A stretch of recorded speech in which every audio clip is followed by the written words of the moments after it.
93, it's your boy, Wild Wayne. To get y'all in the mood, man, I'm gonna pop you off with some Drake. Here comes that beat.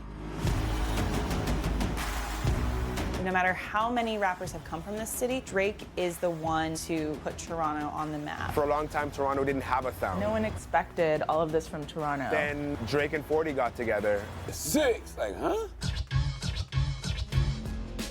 I peeked and I looked and I saw him like, all right, we got something. Now we're just kicking in the doors and we're all making noise. Hip-hop is in y'all DNA right now. You cannot go to a club right now and they don't run Toronto artists. That's all they run. The Breakfast Club. Morning, everybody. It's DJ MV, Angela Yee, Charlamagne the God. We are the Breakfast Club. People talk about Toronto like it's a place in Brooklyn. Was Drake gonna be big, or was this gonna be a one-off here? Yo, Paul, you gotta hear this, you gotta hear this. We good, we winning. And we found out he was gonna be big. It's Drake. He can rap over kicking the snare in his A1. Let's go! Toronto wouldn't be in the conversation if Drake wasn't successful. I already knew he was going to be the biggest star in the world. Hands down. I don't know if Drake loves the internet, but the internet loves him. Good Lord. It's like 50 gifts in a row. He understands that the internet has been weaponized against his enemy. Drake is not going to back down. He's not scared to go. That is the greatest thing I have ever heard in my life. Heads up, heads up, heads up, heads up. There's been very few hip-hop moguls. He doesn't miss a beat. He knows the power of his own brand. He just won't let off the gas. For all the rappers who have an opportunity to become popular, they gotta thank Drake for that. What keeps surprising me is his ability to break these records. Drake has instilled in the younger generation a sense of courage. He's number one. Courage. Guts. You can do what you want to do and basically run the city. It was just God playing.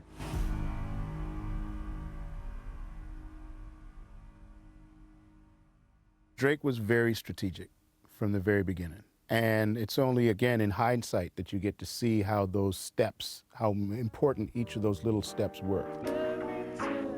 Drake's path to stardom started way before he perched on top of the CN Tower. Getting there required a kind of methodical planning and strategic thinking he would use throughout his career. Early on, Drake knew that achieving his rap dreams would require the help of already established artists who have left their own marks on the Toronto music scene. One of the first people he turned to was Toronto hip-hop legend Saukrates.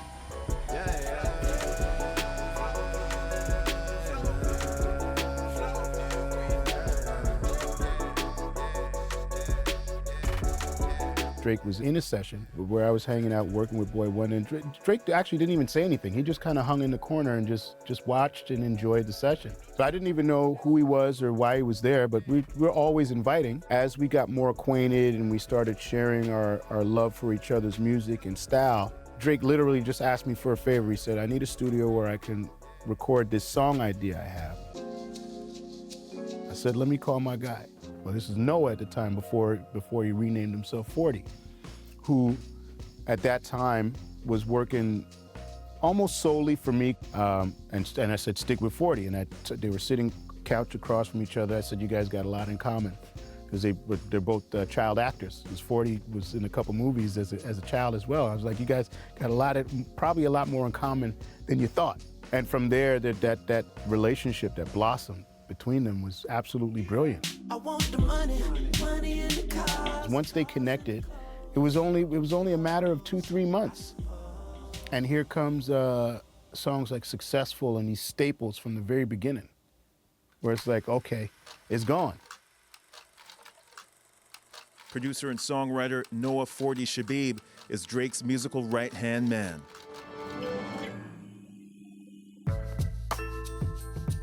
I wanted the city to feel a part of this place, and I want it to be a very creative atmosphere. So when you walk through those doors, immediately, like, you feel comfortable being creative, and that creativity is accepted in this space. He is the sonic architect behind the down-tempo, dark, cinematic sound that is the rapper's musical trademark, perhaps best heard on So Far Gone's Successful. But as of late, a lot of been going sideways. And the track Jungle from Drake's mixtape, If You're Reading This, It's Too Late. Things I can't change are the reason you love me.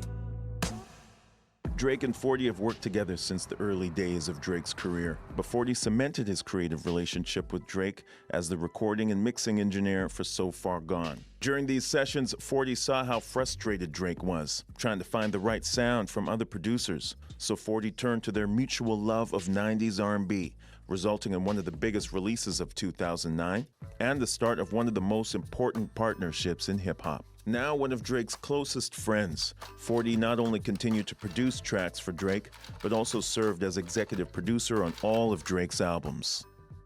Just so happened that these two took it to a higher level than we had ever done yet up until that point.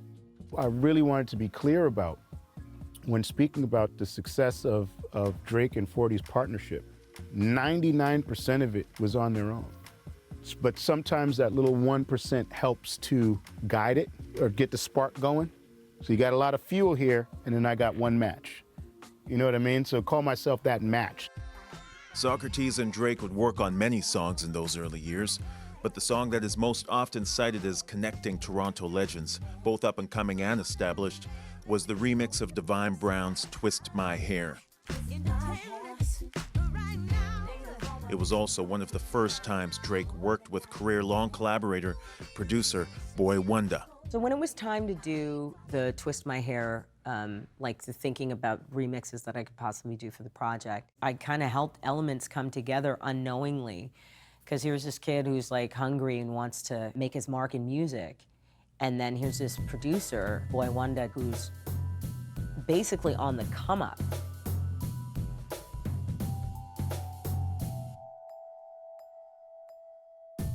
Kingston, Jamaica-born, Toronto-raised Matthew Samuels, also known as Boy Wonder, is a 14-time Grammy-nominated record producer and key to Drake's global sound.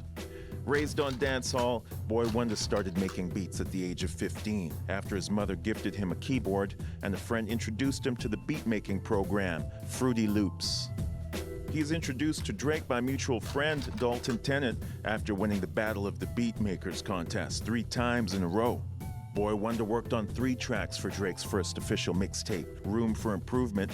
He went on to produce dozens of tracks for the rapper, including breakthrough hit Best I Ever Had, as well as headlines, Forever, and Rihanna's Work. While Boy Wonder is an in-house producer for OVO Sound, he's not exclusive to the label. He's worked with global superstars like Eminem, Lana Del Rey, and Kendrick Lamar. In fact, in 2019 alone, he produced 3 of the 5 Grammy-nominated tracks for Best Rap Song, including the winner, God's Plan. Boy Wonder just kind of put this really wicked beat together, and we made it happen. When I first heard Drake's verse on Twist My Hair, the remix, I loved it. It really represented where he was at the time. When he was saying, I ain't trying to force a U.S. flow. His father's an American, you know, half his family's American, so, you know, remember that. It's not a forced thing at all. I did the Quincy Jones. I didn't touch a thing. I just touched the guys and said, hey, this might work. If anybody had made a choice to go in a different direction at any time throughout those pivotal moments, everything would be different right now. It wasn't like, yeah, we do this, we're gonna sign paperwork and lock it all in and have a 15-year plan.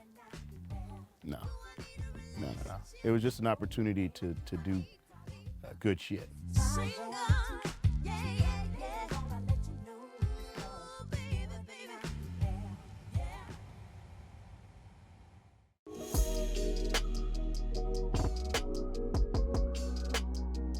This to me is probably the most iconic Degrassi picture, whenever I think of Degrassi at least. It has that like youthful innocence for sure within it. It's like Aubrey as the basketball, it's so funny.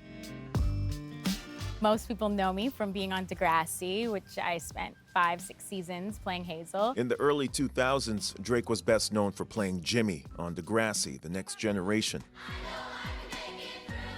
The show is both a cult classic and a legitimate mainstream hit, even becoming popular in the US.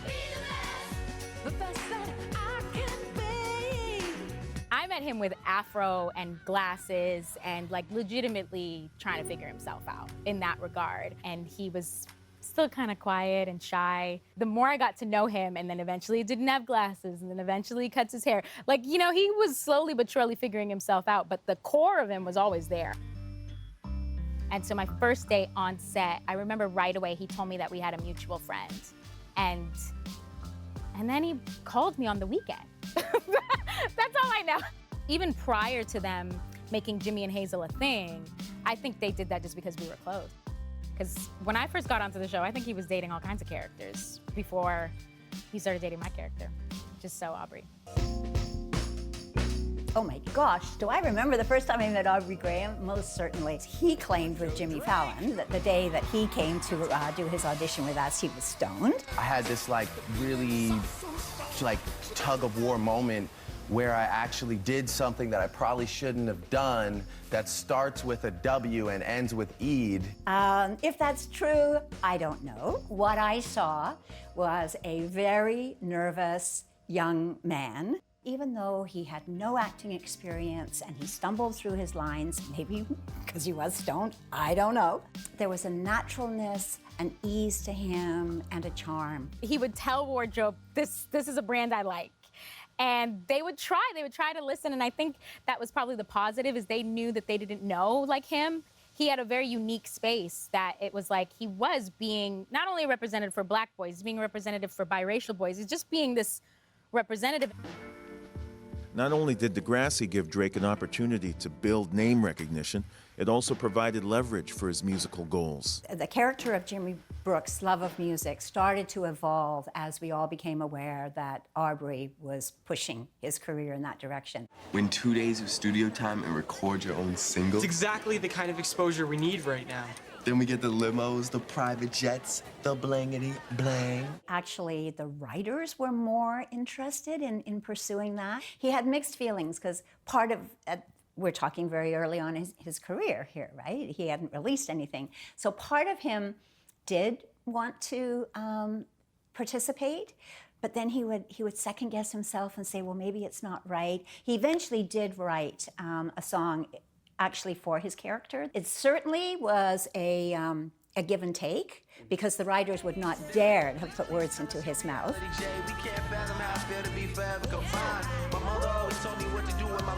I remember specifically when he became Drake, and I had a friend that had met him, and she was like, I met the guy on your show. His name starts with a D, and I was like, oh no, there's nobody on our show that's name starts with a D. Finally, she was like, Drake. That was my first time understanding that he was evolving. Drake was creating every opportunity he could to outgrow his status as a child actor.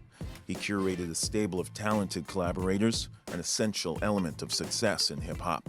In 2006, Drake released his first mixtape, Room for Improvement, working closely with Toronto producer Slacka the Beat Child.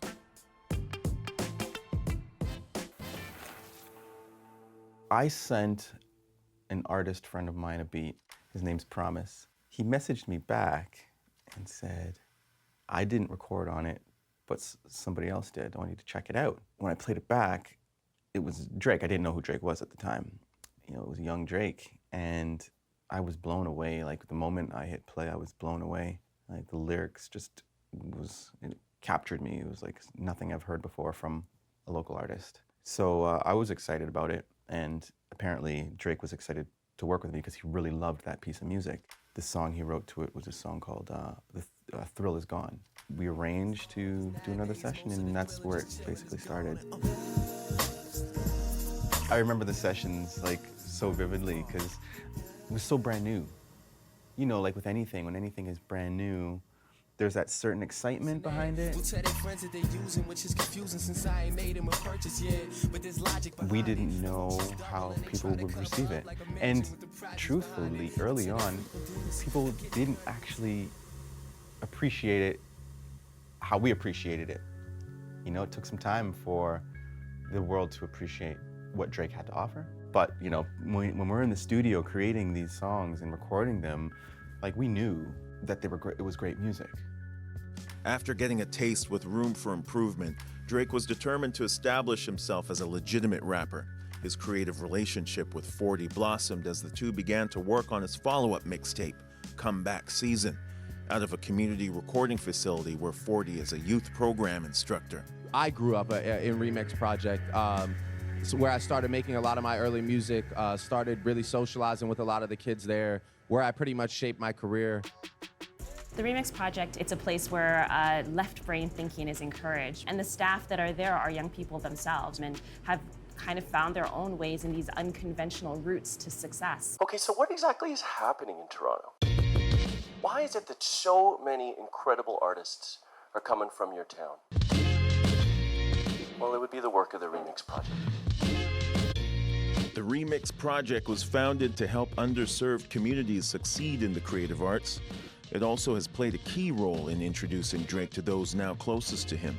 Initially launched under the name Inner City Visions, the program began as a space to learn the 4 elements of hip-hop: DJing, graffiti art, battle rapping, and breakdancing. Oh, the Remix Project. Yeah, I love what y'all do. Today, the Remix Project is a training institute for youth in 3 fields: business arts, creative arts, and recording arts. Over the last 20 years, Remix has shaped the Toronto creative community with dozens of breakout graduates like producer Wonder Girl and Juno Award-winning artist Jessie Reyes. The Remix Project changed my life so much. They offer mentorship and they offer space and they encourage collaboration. Drake and many of his core team have ties to Remix. Drake's manager and former tour DJ, Future the Prince, first met Drake while part of Remix's DJ program in 2007. Daniel Daly of OVO Sounds Division was the recording arts leader at Remix, where Division recorded their first album. Most importantly to the Drake story, it's where Drake and Remix recording arts instructor Noah 40 Shabib recorded the mixtape Comeback Season, one of 2 Drake releases recorded at the Remix studio. It's been over 10 years since those mixtapes were recorded, but Drake and members of OVO continue to support the organization as both advisors and partners of Remix's new headquarters in Toronto. So I was lucky enough to work there for a number of years, and during that time I met some of the most talented young people that I've ever met. So the way that the Remix Project worked was that from 3 to 9 was the time that young people would come in to do the program. Besides the students being able to benefit from using real studio equipment, it was also open to the public after hours. Not for everybody, but for the people who were in the know. After 9 o'clock, we would all be leaving and saying goodbye, and 40 would be getting set up for his next session, and that next session would be with Drake. 40 was a teacher there, but then we used to use the studio after hours to record. He'd be in there mixing our stuff, and then that's when we used to start bumping into him. And that's part of where 40 got this nickname, which was for 40 days and 40 nights. He wouldn't sleep. We were like, when do you sleep? But that's when we started seeing the union, you know what I'm saying?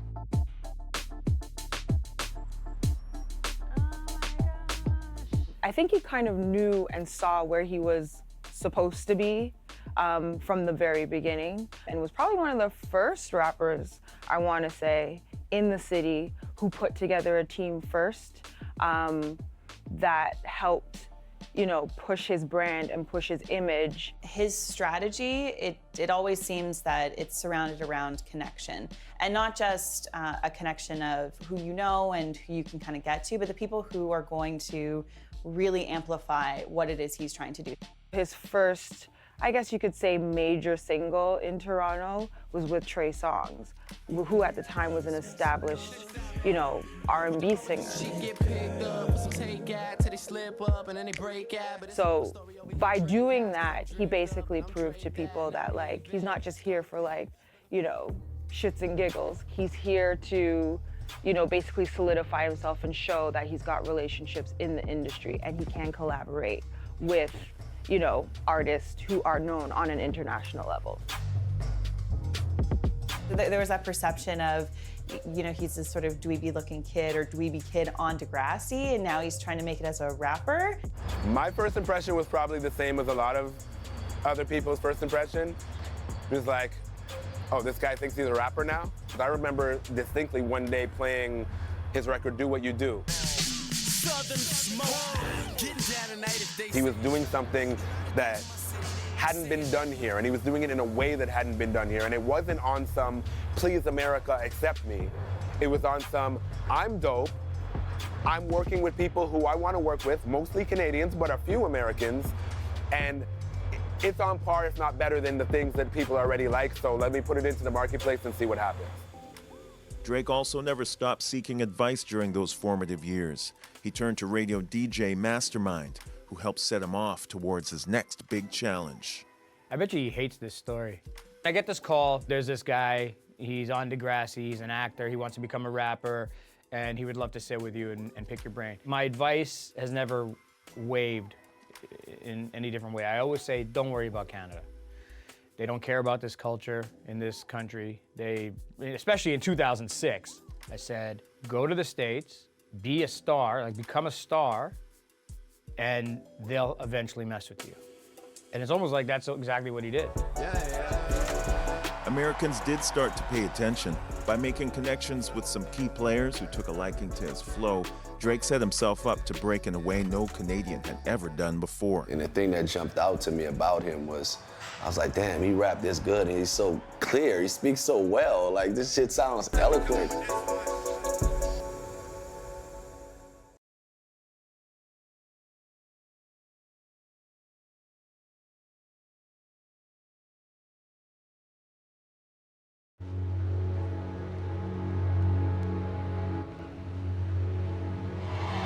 How y'all feeling tonight, baby?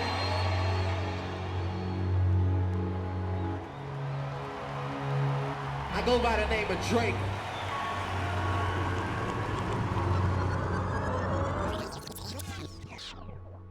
I already knew he was gonna be the biggest star in the world, hands down.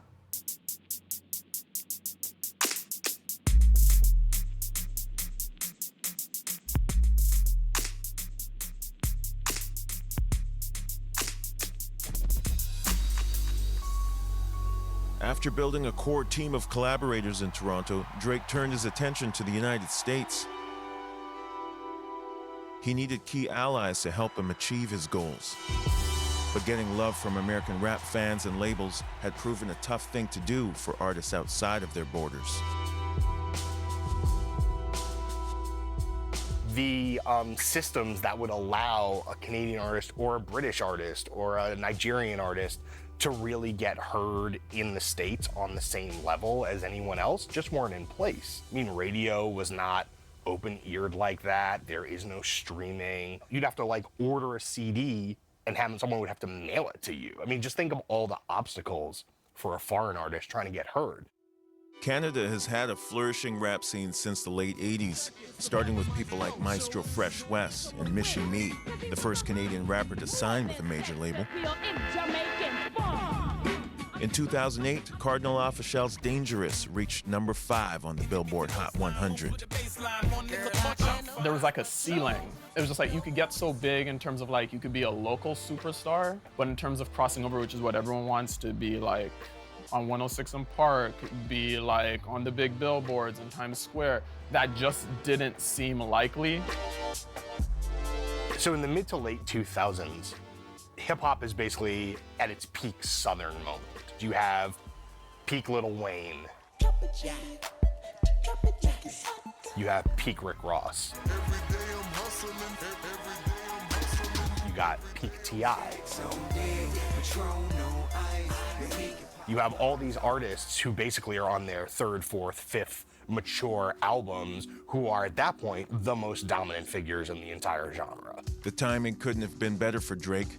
He knew how to use the internet to get attention at a time when the online music world wasn't completely saturated.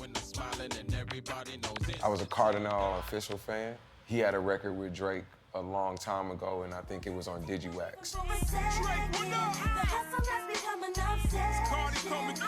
Once the digital world came about and blogs started posting music of artists that weren't on the radio but had great sounding records that should be on radio. As Drake started growing, the masses didn't know about him. And when I say the masses, I mean, still you're talking about the radio people, club promoters, concert promoters. They didn't know about him yet, but we could feel this energy bubbling. We would not have taken Drake as serious if he had signed to a Canadian label early out, when he was shopping for a deal in 05, 06, 07. But at that time, our system wouldn't have been a good home. There was still kind of like an anti-urban stigma within the, the major label side of things. International urban's great, but no one's trying to mess with domestic. The appetite for it I don't think was there. What's interesting to know about Drake's career is that, some of the things are really strategic and then some things are just pure, serendipity. So essentially what happens is that, Jazz Prince, who is the son of Jay Prince, and in hip hop circles, Jay Prince is kind of like one of the first Southern hip hop moguls. So his son, Jazz Prince, hears Drake on MySpace and brings that music to his dad and kind of says, hey, this guy's really talented. From what I understand, Drake is having his haircut in the barbershop and, Jazz has only heard a couple of songs from Drake's mixtape and calls him up.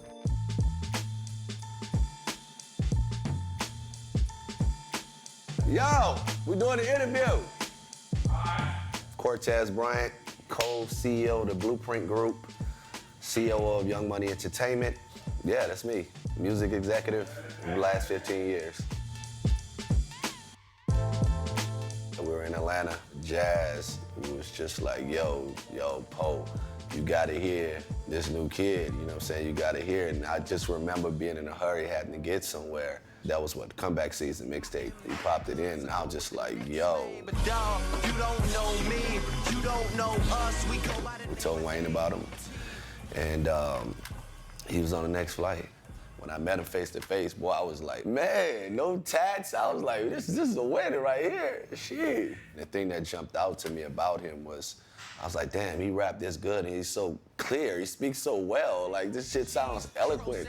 Sit back and admire the talent that I possess. Top notch, no less. Oh yes, I'm known in the city, but need to bust out like a And he was so charismatic, right? And I was like, this guy's a star at that point. I think the details of my background kind of came afterwards. I think what caught first was the music.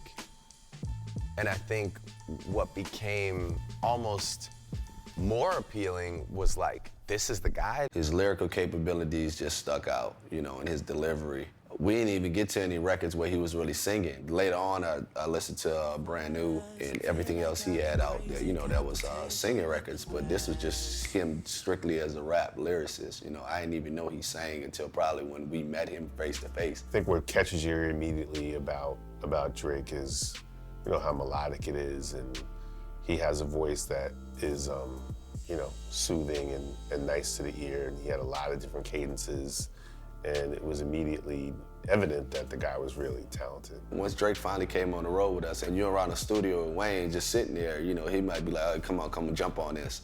And once they started making that music together, it was a wrap. Wayne saw how good he was.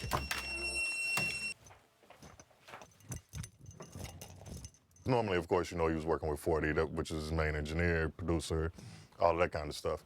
So I got to the point where I'm working with Wayne every day, and then they flew him in, and literally he sat on the couch like the whole time. Like, I'm recording, and Wayne does like marathon sessions, so Wayne's in there for like 12 to 16 hours. It's like 7 a.m. after working from 9 p.m. the night before.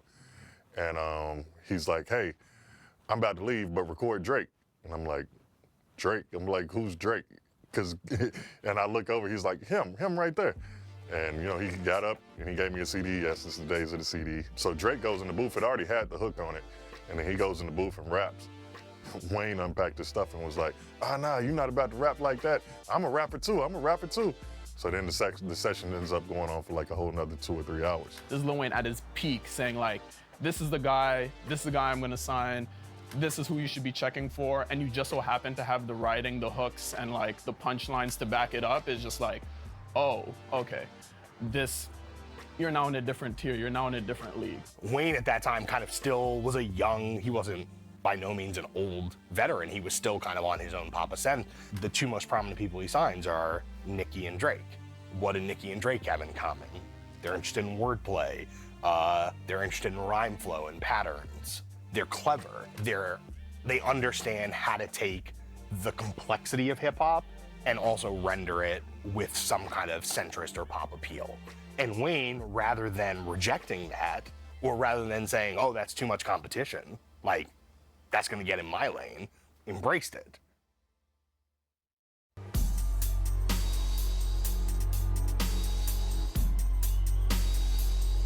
There are many huge releases in Drake's career, but perhaps most important is the release of the mixtape, So Far Gone.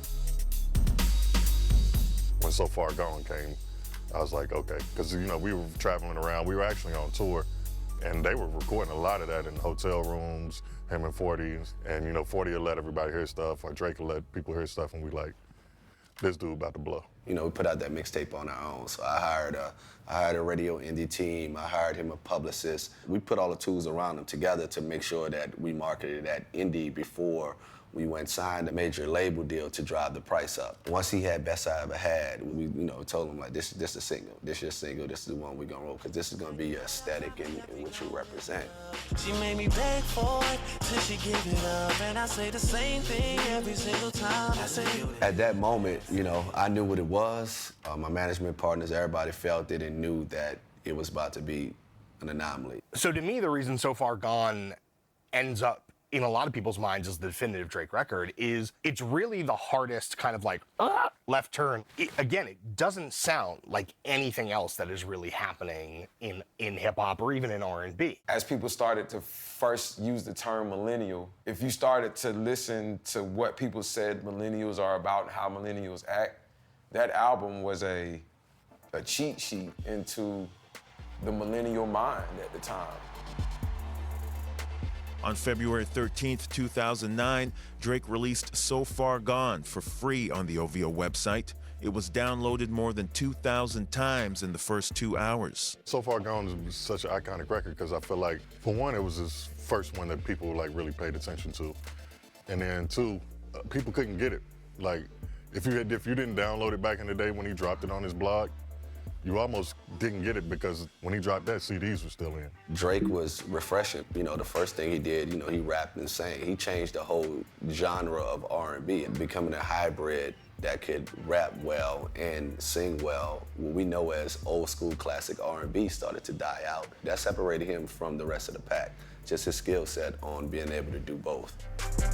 Good morning, USA! Morning, everybody. It's DJ MV, Angela Yee, Charlamagne the God. We are the Breakfast Club. I think at a time when rap was real rough, real tough, real hard, I think he took the lane of your LL Cool J's, your Fabulouses, and catered to women. People know once you have that core audience of women, they'll always follow you. They'll always support you.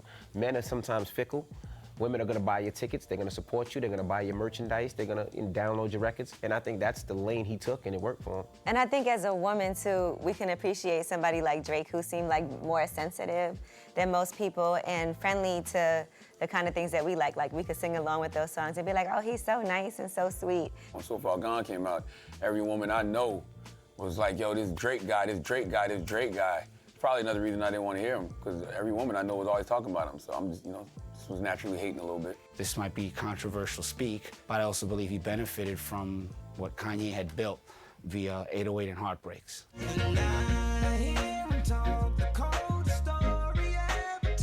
He didn't rap too much on it, so it left space for somebody to come in and really have their way with it. And Drake did that. Drake did that quite well with Say You Will. Before they told me to do me, and don't listen to anybody that knew me, cause to have known me would mean that there's a new me. Drake, I just remember how he just was like, yo, you gonna see, you gonna see, you gonna see, and I believed him. The joint with the one when Bun B was on, that shit was crazy. That's why I never followed y'all suggestions. I just always did my own thing. Now I run the game.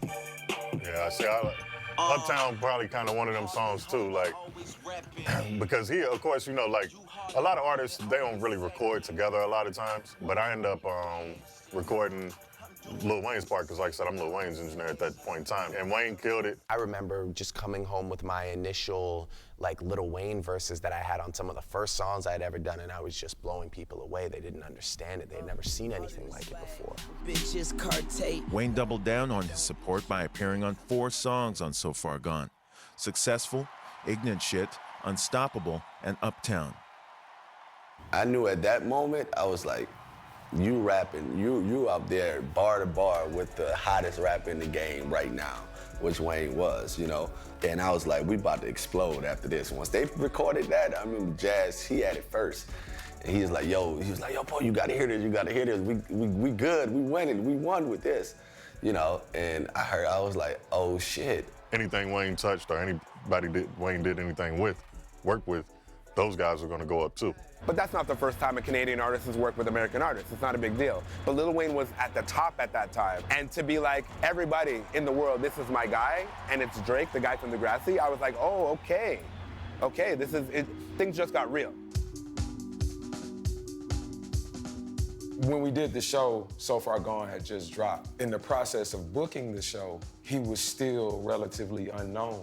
Right after we signed the paperwork and booked the show, yo, between Best I Ever Had and Every Girl in the World, things went bananas. She be jumping up and down, trying to fit that in. Took her half an hour just to get that belt to fasten. By the time the tickets went on sale, the tickets sold out in an hour. We didn't get a chance to execute our marketing strategy. It just took off on its own. All the artists that came out, the Ushers and Trey came, you know, and I was just like, yo, this shit's really happening. Lil Scrappy was confused. Everybody knew the words. The blog digital world hadn't taken full form yet. And so it wasn't on the radio. So Scrappy like, ain't no way folks know all these words. And I ain't never even heard of this guy. How do they know this music? So Far Gone went on to become one of the most successful rap releases of 2009. Not only in Canada, where it wins the Juno for Rap Recording of the Year, but also south of the border, where the single Best I Ever Had becomes Drake's first #1 on not one, but 2 Billboard charts. Thank you so much. The R&B hip-hop chart and the rap chart. After we dropped So Far Gone mixtape, everybody wanted to sign Drake. You know, it was a crazy bidding war, man. At the end of the day, Drake knew he wanted to end up, you know, being with Young Money. We had a blueprint on how we rolled out albums that were successful for us, and our other clients was Kanye and Wayne at the time. We had the blueprint, so we was like, follow this blueprint for a couple of albums, and you're gonna be dictating what music sounds like. Drake's stardom was on a major ascent in the year that So Far Gone was released. That power put him in the perfect position to both lift up and benefit from his hometown, Toronto. A lot of people from the States on the internet act like they don't like Canadian people, but when I'm there and I'm like, yo, I'm from Toronto, they're like, holy shit, you're from Canada? Like Toronto, Drake's side of the town? I'm like, yeah. Like, yo, let's do something.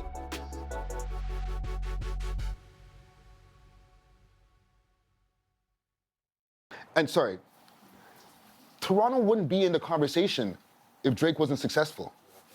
So for all the rappers who actually have an opportunity to become popular, they kind of got to thank Drake for that.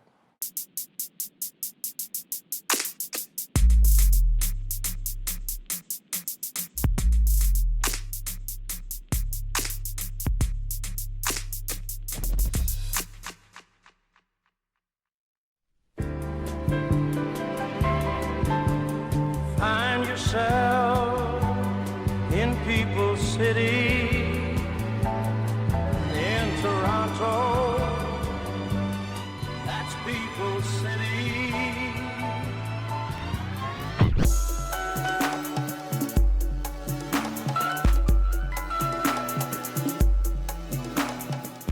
Having achieved major stardom in the southern states, Drake became one of the most influential artists in his hometown of Toronto and also the world. He returned to Toronto victorious, in the perfect position to lift up the city and its music scene. But can the self-appointed sixth god live up to expectations?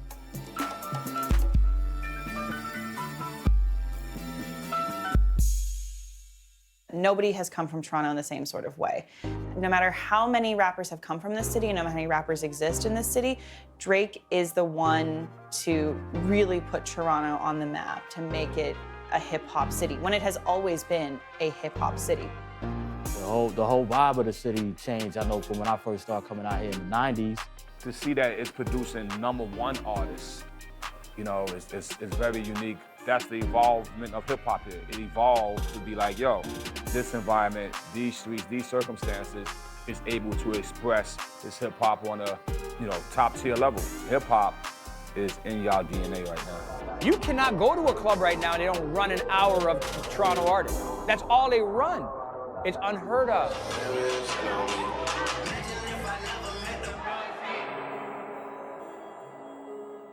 For a long time, Toronto didn't have a sound. But then Drake and 40 got together.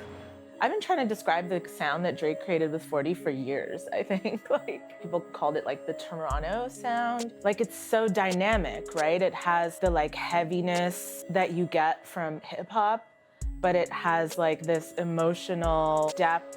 Whatever Toronto's sound is, Drake helps to crystallize it on tracks like 2010's Miss Me.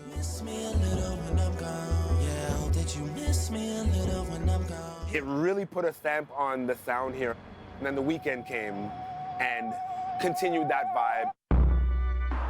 You don't know what's in store. And for a long time, I think that everybody out of Toronto was trying to capture that energy. Toronto singer, songwriter, and record producer Abel Tesfaye, better known as The Weeknd, is the preeminent R&B singer of his generation. He's one of the world's biggest pop stars and the twin pillar to Drake in the emergence of Toronto as a hotbed for urban music. The two have also had hands in each other's careers. It starts in 2010 when The Weeknd uploads 3 tracks to YouTube. Buzz builds quickly around him, thanks largely to Drake, who posts the tracks on his October's very own blog. This put The Weeknd squarely on the industry's radar. Despite rumors that he'd be joining Drake's OVO sound, The Weeknd ultimately launches a record label imprint of his own called XO. From there, The Weeknd goes on to sell over 70 million records and win many awards, including 3 Grammys. Drake and The Weeknd have collaborated. The Weeknd contributed songwriting and appeared on Drake's highly praised 2011 album, Take Care, with songs like Crew Love and Shot For Me. Their work together helps to lay the foundation for Drake's signature sound and cements Toronto as the home of the new wave of R&B and hip-hop.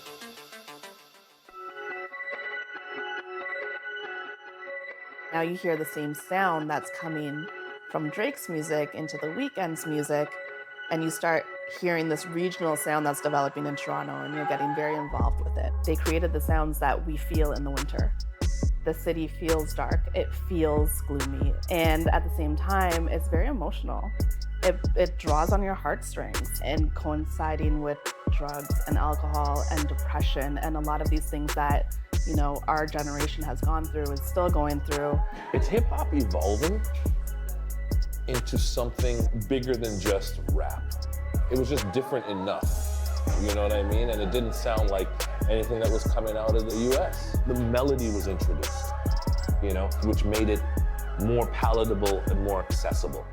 I know a lot of people in the beginning, they were on him because of the singing, because of the melody.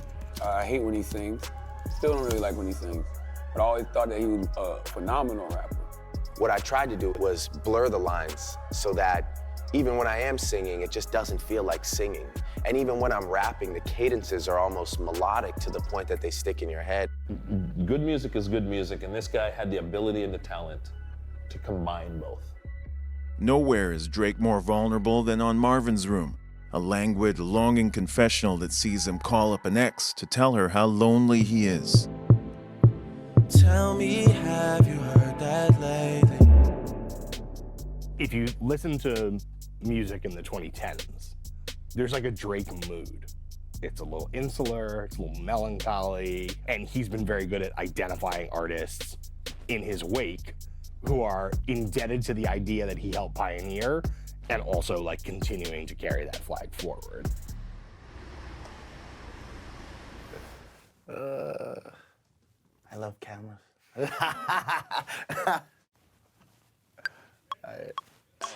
Skirt off in a Benz or a drop top, Lamborghini in a drop top, drop. While Drake has used his success to elevate artists signed to his own OVO label, The effect has also benefited waves of young Toronto artists who are now inspired to give it their own shot. Swagger Wright is one of those artists. I come from Humber Boulevard, like Southside Western Road, Southside Jane. Drake always says that little famous line, "How did I finesse all of this shit from Jane and West?" It was very inspirational, you know, like I'm from this neighborhood and here's the biggest artist in the universe shouting out your neighborhood. Hey, this that shit all the gangsters bumming. All my niggas down past 100. This that shit all the gangsters. You know what I mean? I sing and rap because I feel comfortable in my own skin. So Drake kind of taught us a big thing, to be comfortable in your own skin. So that's what I'm pushing. Hey. Just embrace like where we're from for once, you know? We don't even like our own self. But now I'm noticing a change, you know? People are starting to support more. We're still on the come up. You get what I mean? We don't just want to embrace, okay, that Drake made it. We want to embrace the whole Toronto scene. It's timeless music, and now we're just kicking in the doors and getting in there. We're all making noise. We have the fastest growing scene in hip hop right now. So let's say Atlanta about 10 years ago, everybody was trying to come out of Atlanta. We're there. There's a lot of people who have followings. Like, we actually have a scene. I think it has a lot to do with the Drake effect and then people reacting, being proactive on the fact that there's a spotlight. 10 years ago, do you remember so many people talking about Toronto? The Drake effect for me is a very real thing. When you go to the States now, someone says they're from Toronto, people are more inclined to want to listen. People are more inclined to want to give you a chance. Why? Because we had this wicked successful artist and it's put his city on. It's overdue, this kind of attention, but it's dope that it's happening now. And when people say, okay, well, we got the attention and we're gonna keep firing and we're not gonna miss this opportunity, that's why you see all these teams hustling the way they're hustling. That's why you see these kids working how they're working. And we didn't always have that shot. It is the thing that makes people believe it can happen. And there's kids that only know that, and they feel it is attainable for them.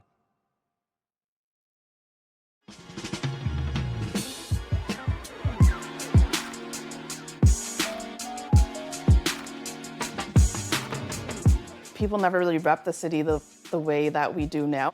When we're looking at like this grand scheme of who's been repping their city, you can look at Tupac and Snoop from the West Coast, from LA. From the South, you have Outkast and Jay-Z from New York. I think the way he positions his relationship with Toronto is strong. I mean, hip hop has a long history of repping your hood.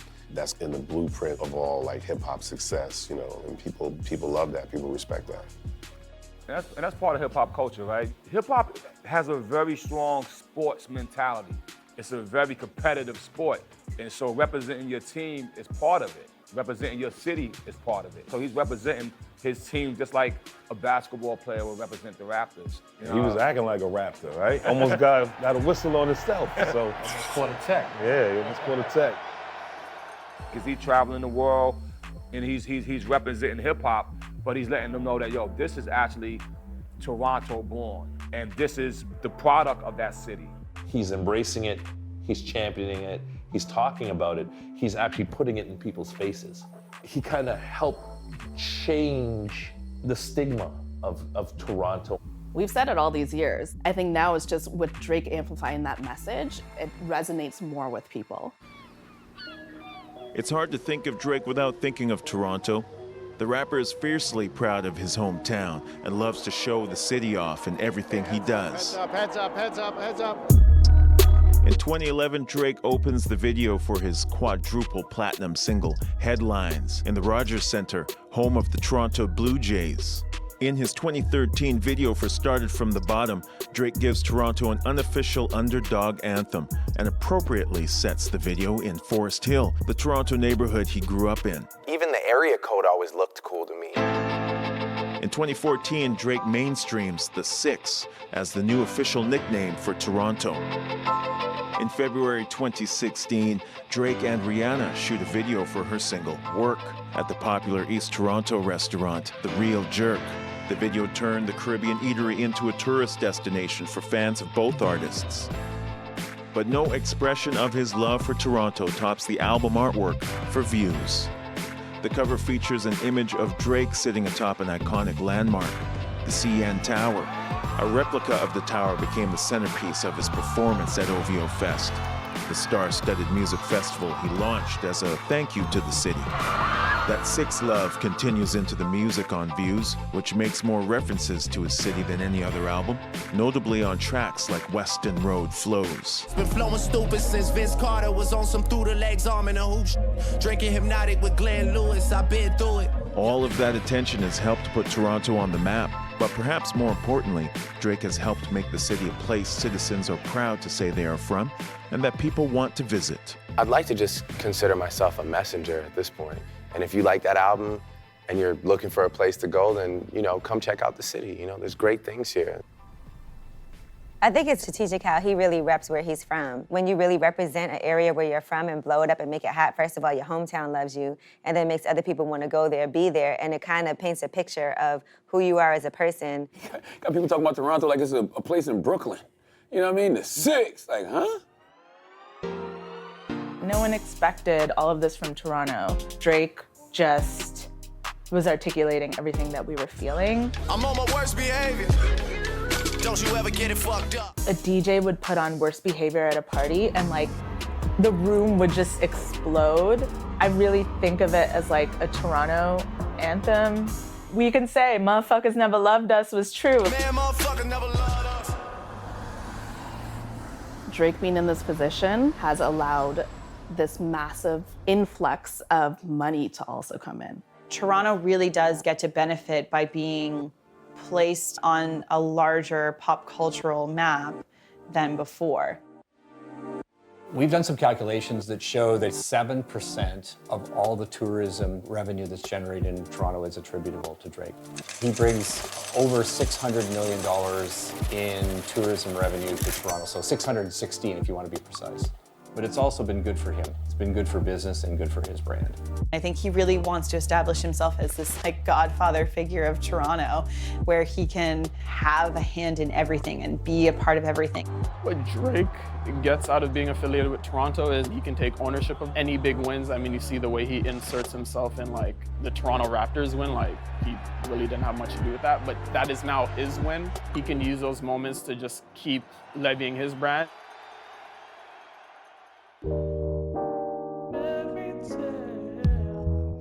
I talk to A&R guys from around the world and they're like, "Oh, your city's hot. Your city's, it's you guys in Atlanta." I never thought I'd live to hear those words. People are actually coming here, coming to our market, and that's because of the success of Drake. It took US acceptance to create Canadian pride. And I was just blowing people away. They didn't understand it. They had never seen anything like it before. And I would always bring it home. Just being prideful of where I come from and what I come from. I feel like some people in other countries downplay where we come from and think that Canada is a lot different than what it actually is. People are looking to Toronto now when they're looking for the next thing, which is really interesting to me. I remember, when I first started in the music industry, people in the States were still making fun of us. A lot of people from the States on the internet act like they don't like Canadian people, but when I'm there and I'm like, I'm from Toronto, they're like, holy shit, you're from Canada? Like Toronto, Drake's side of the town? I'm like, yeah. Like, yo, let's do something. They want to actually link up and do stuff and get stuff done. The attention of those who didn't give a shit about us before, now all they do is talk about us. That's why I find the biggest influence has been is not necessarily putting on new names and building infrastructure. The infrastructure that's being built is beyond music. It's bigger than music. Music just happens to be the tool to get there. So I'm very proud of that aspect because it lends to a future where people will actually care about what our kids are going through.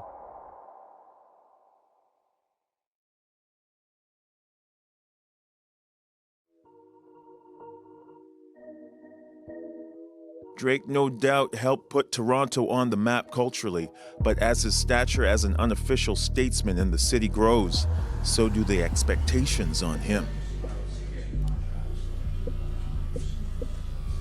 I think that he does enough for the city, right? But a lot of people, I guess, don't see it that way.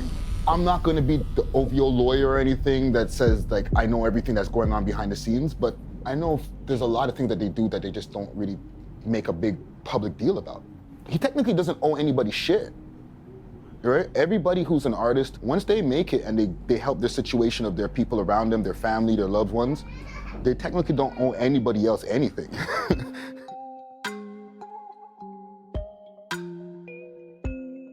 Drake has branded himself as Toronto since the very beginning. He's also told Toronto, you know, I've got your back. But he projected his face onto City Hall, so that's claiming an ownership.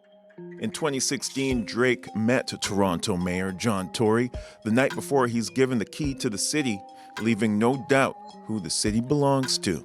The first time he came to my office, we had a wonderful, probably 90-minute chat about the city and about some of the issues facing the city and about his love for the city. We were doing it sort of under cover, literally, of darkness. It was at night. He wanted to talk about the same things I did. And I think we were concerned about what we could be doing to make sure more of the young people in particular, you know, what we can do to support them and to kind of keep them in the right, heading in the right direction. I think it just comes down to when somebody has that much power and that much success, it's just like, well, what do you do with it? How are you wielding it? Coming from a city like this is just like, what have you done for me lately? In 2017, Drake's friend Anthony Fifth Suarez is murdered in the city's East End. R.I.P. to one of our family members, our brother, Drake wrote on Instagram. But then, in a controversial move, the Toronto police used a press conference to publicly ask Drake to help solve the case. He was known to Drake. Drake was a friend of his, and I certainly would encourage him through his tweets to encourage anybody within the community to come forward with regards to any information that they have that may assist in solving his friend's murder. There was a layer of criminalization going on. If it were another popular artist from another genre of music who had lost a friend, I don't think local police would have called him to that work. I think that they would have respected the fact that he was mourning somebody and going through a great loss. That's ridiculous, right? And they would never ask that of a white celebrity. The public display doesn't make it easier for somebody to make a decision, because now everybody's looking at you. And everybody's like, what you gonna do now? You're not asking that of other people. Like, you're specifically targeting him because he's a rapper, he's adjacent to these people, and yeah, like magically his appearance will help solve this case. We're also talking about hip hop. It's not a good look as a rapper, as somebody who still has to represent for somewhat for the hood or from people from the hood. We knew that him and other people were mourning a friend that was killed, that was murdered, and he was publicly being called to do work for Toronto Police Services, an institution that most or all Black people have the right to not feel comfortable or safe with in the city.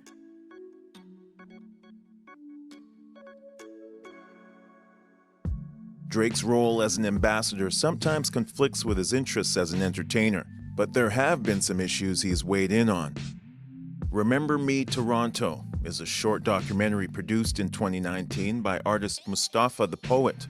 He gathered a group of rappers representing different areas in the city, including Drake, to talk about the effect of gang violence and gun crime in Toronto. It's just way more impactful if you put forth all that energy into a grind that people remember you and say, like, okay, for this particular community, like, I remember that guy came around, gave us all a chance. I will say I did appreciate his appearance in that video. A lot of those individuals who were down to merge together and come together to address a central issue, most likely or potentially that was able to happen with Drake kind of being a centerpiece in many ways. And I think that was maybe the beginning of him trying to address some conversations.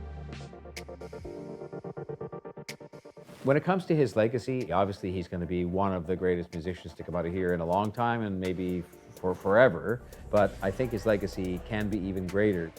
Young people who may have nothing to do with music take inspiration from his story, take hope from who he is, and I think that's an opportunity that he's got and that he's begun to nurture that, and I think there's more that he can do. He can have the legacy of having gone out and marketed and put on the map his city, which is huge, but he could also have these other legacies which involve nurturing and encouraging young people through being inspired by him. I believe that Drake has instilled in the younger generation a sense of courage. Just courage, guts. You get up, do what you want to do, and know that you can make the NBA. Know that you can get a Grammy. Know that you can play in the NFL. Know that you can go into medicine. Know that you can study law. Know that you can become a civil engineer and basically run the city.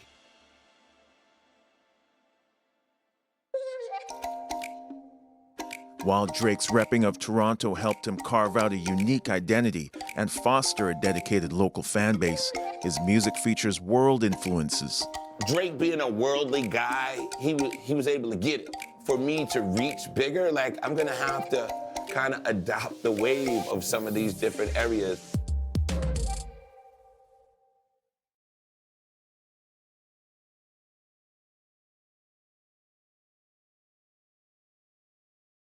It takes a certain type of artist to recognize, hey, this is a movement that represents a certain people. They could really see that they could take genres and introduce it to the world.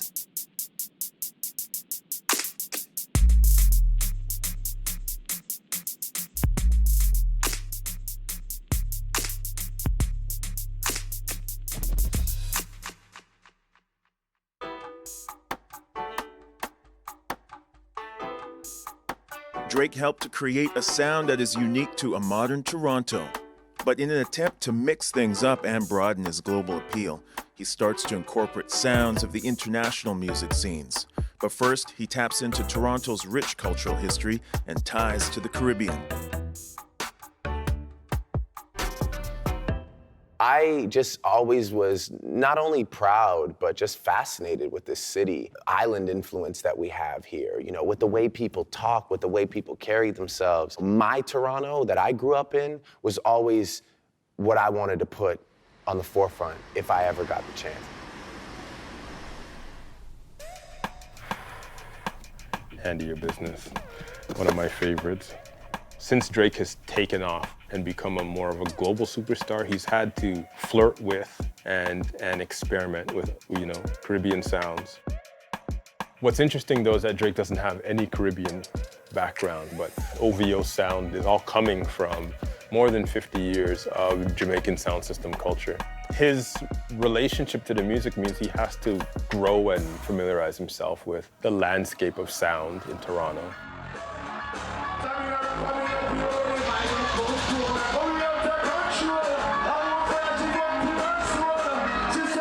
Toronto is also a place that really endorses reggae music. You know, you white people, the black, the Indian, the Syrian, all are only dance to that Rastafari music. You know, there's a huge Caribbean diaspora in Toronto. There's a rich reggae community that's here. As a kid growing up in the late 80s and mid 90s in Toronto, these were some of the folks that would have been part of the sonic landscape. If you're going to a dance or if you're going to an outdoor event or a party, you might hear a record of a Caribbean artist who's come to Canada and has found a bunch of opportunities. So that would be the sound that Drake grows up in and around. Drake was somebody who would hang out up in the Caribbean area and hang out at the barbershops, the restaurants and whatnot. And it's not difficult at all to fall in love with Caribbean culture, learn the language, learn the customs, hear the stories, and all of a sudden, whether you know it or not, you feel as though you are part of the Caribbean family. Machel Montano is known as the king of soca.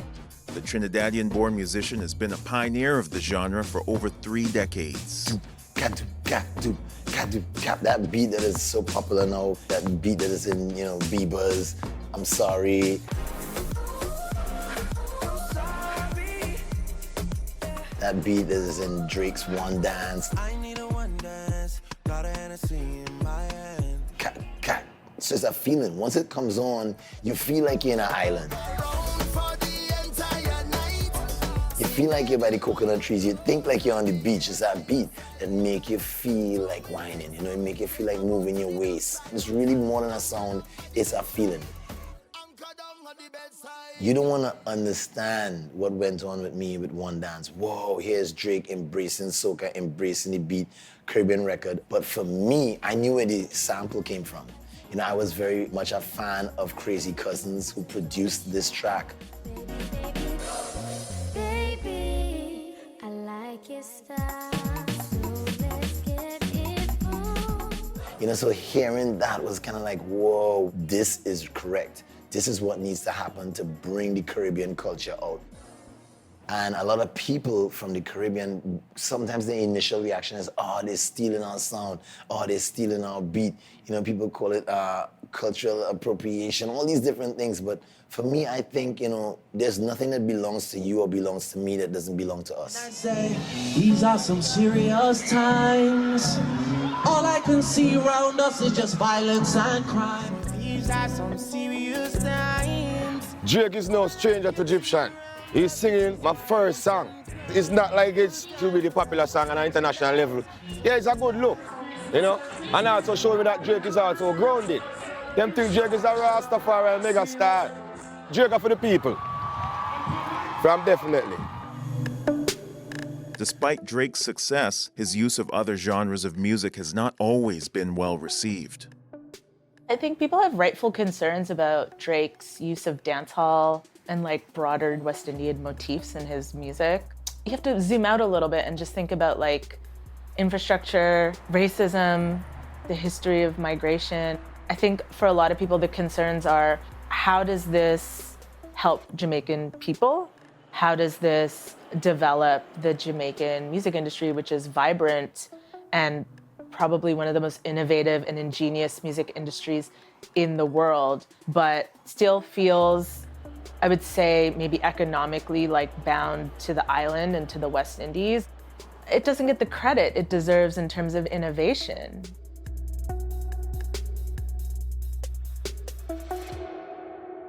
I think some of the criticisms people have in regards to Drake is his adoption of the Toronto accent. So that's a mix of diasporas, very Caribbean, specifically like Jamaican influence. Thing set, the thing is dead, and trust me, headshot for them bomb up. You're just going like, oh, it's a little bit different. This is not the Drake that we got even like a year ago. That's him trying to grow in a diverse Black city. We had to watch him grow into that, which, you know, there are moments where you're like, ugh. He's on television, he's wearing fake dreads, which I'll never appreciate. I couldn't take the TTC, but man's made it over anyway, so I'm excited, dog.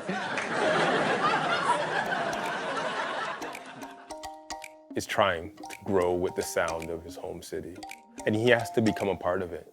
I think More Life is the product that comes out of his explorations, of him realizing that Black music looks differently across the globe, and it looks fresh in a bunch of different ways.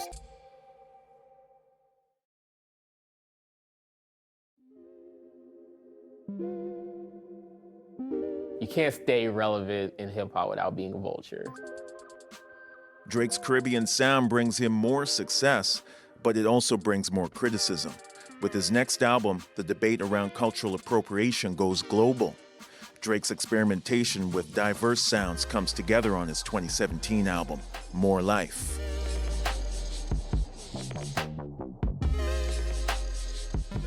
Even Drake knows you can't listen to Drake all the time. Drake understood that by that point, the music and the sound that he had begun to pioneer was starting to resonate in England, starting to resonate in West Africa. People are probably listening to him back to back with folks from other countries or even other scenes. So More Life, I'm sure, in essence, began as a business decision and turned it into a smart aesthetic pivot. Drake, because he has a very versatile sound, could do that more than probably most other artists can do that. Drake calls More Life a playlist. The industry dominated the now. Billboard A quarter of all songs in this week's chart belong to Drake. Billboard 200 chart next week with the biggest debut of any chart album. records that were It's at #1 on the Billboard 200 albums chart with the biggest debut of 22 More Life songs. The Billboard Hot 100, breaking the previous record. And a new one-week streaming record. In March 2017, Drake releases More Life. The release continues his streak of consecutive #1 albums with 7 and breaks Ed Sheeran's single-day streaming record on Spotify. Dubbed a playlist, More Life is an attempt to reimagine a record in an era when listeners have abandoned full albums for hand-picked or curated playlists. More Life skips between multiple sounds. Southern rap on the track Portland, Caribbean influences on Passion Fruit, Passionate from miles away. and South African house music on Get It Together. You need me to get that shit together. The conversation around Drake's use of global sounds, while not new, comes to a flashpoint with the release of More Life. OVO producer 1985 describes the playlist as an example of Drake being aware of what everyone else is doing musically than introducing those artists to the rest of the world. Others see it as borrowing from cultures, but giving nothing back. Drake himself told BBC Radio 1 Extra host Tiffany Calver, "I'll never understand how supporting somebody's song, or even going a step further, giving somebody a song or linking up, I'll never understand how that's not viewed as something admirable. I guess people have their own outlook on it. Is Drake an elevator or an exploiter of these international music scenes? Or can he be both?" I had already heard a friend of mine who was a DJ and like DJs for them, Drake like requested, he wanted to hear like nothing but Afro beats. I saw it as a natural extension of being a fan to wanting to like create music with that like flavor. He's always kind of known like, this is what people want and how do I adapt myself to this? And he's a chameleon that way, which just everything he raps in sounds like it fits. I think where Drake does it right is he does his research, but he's saying, I'm gonna work with these artists who are doing what they do already, come in and help me make it more authentic. For us being from like Toronto and also be like Nigerian, when these collaborations happens, we feel that pride like twice. You can't be a rapper that's like big for 10 years or more without being a vulture. You like Jay-Z's a vulture, Kanye's a vulture, they're all vultures. I think everyone is right to have those suspicions, regardless of what his actual intention may be. And I don't think they're sinister, but I don't think they're necessarily altruistic and positive either. I mean, if you spend time with the album, there's growth in there as him as an artist, and there's a growth in there around Black identity, where he starts to understand how he's positioned in the Black musical diaspora as this small little thing in North America that could have all of these connections globally just through sound. I think if we have certain artists who can reach that level and elevate beyond the industry, they could introduce not just the sound, but a host of other artists and be leaders. There's a way to ethically sample and ethically borrow. And when you're a global pop star, the onus is on you. There is more you could do other than featuring them or even just paying royalties. You could also make sure that they get some of the opportunities that you get on a larger scale to ensure that these musics get a greater appreciation globally. With more life helping Drake's sound spread to a global audience, he returns to the southern states. The result is a new approach to collaboration.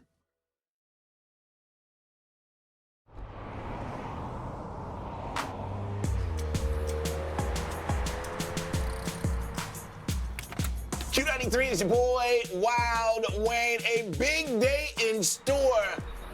Here comes that beat.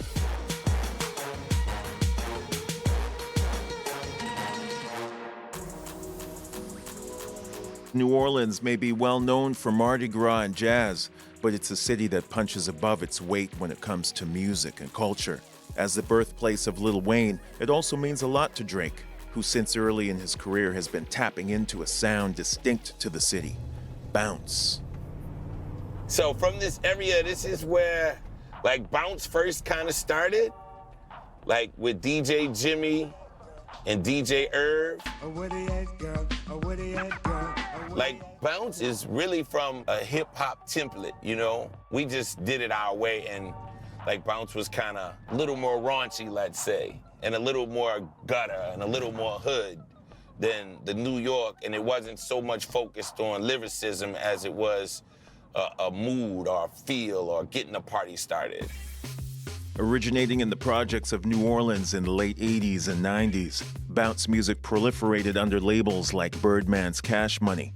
There have been a number of crossover bounce hits, most notably Juvenile's Back That Ass Up, a song Drake sampled on 2011's Practice.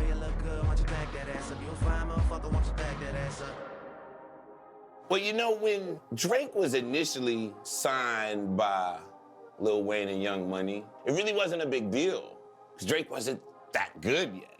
And people kind of didn't know, was Drake gonna be big or was this gonna be a one-off here? And we found out he was gonna be big. When Drake decided to lean into bounce, he turned to one of NOLA's finest producers, Black and Mild, the legendary in-house producer for No Limit Records.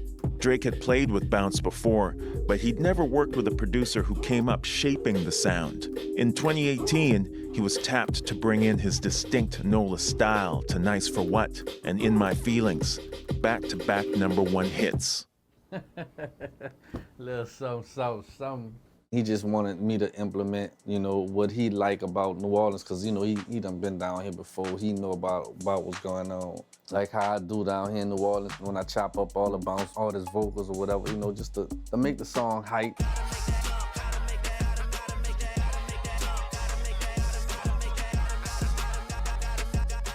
And I knew he was gonna like that. He ain't never had his vocals chopped up like that before, so I'm like, I'm gonna give him something a little different. This loop just gotta go into everything.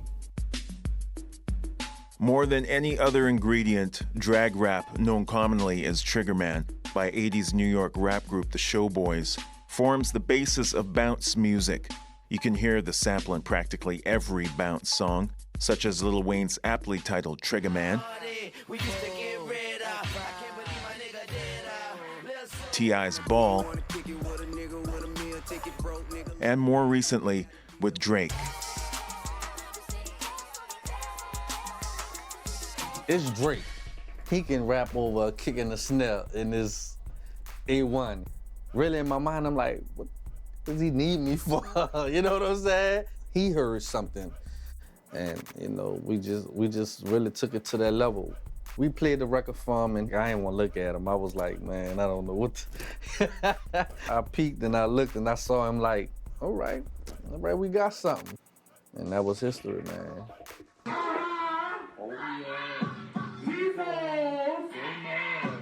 While Black and Mild provided the production bed for Nice for What, the vocal style originated with bounce pioneers like Big Frida, who appears on the song. But the sound really began with Frida's best friend, Katie Red.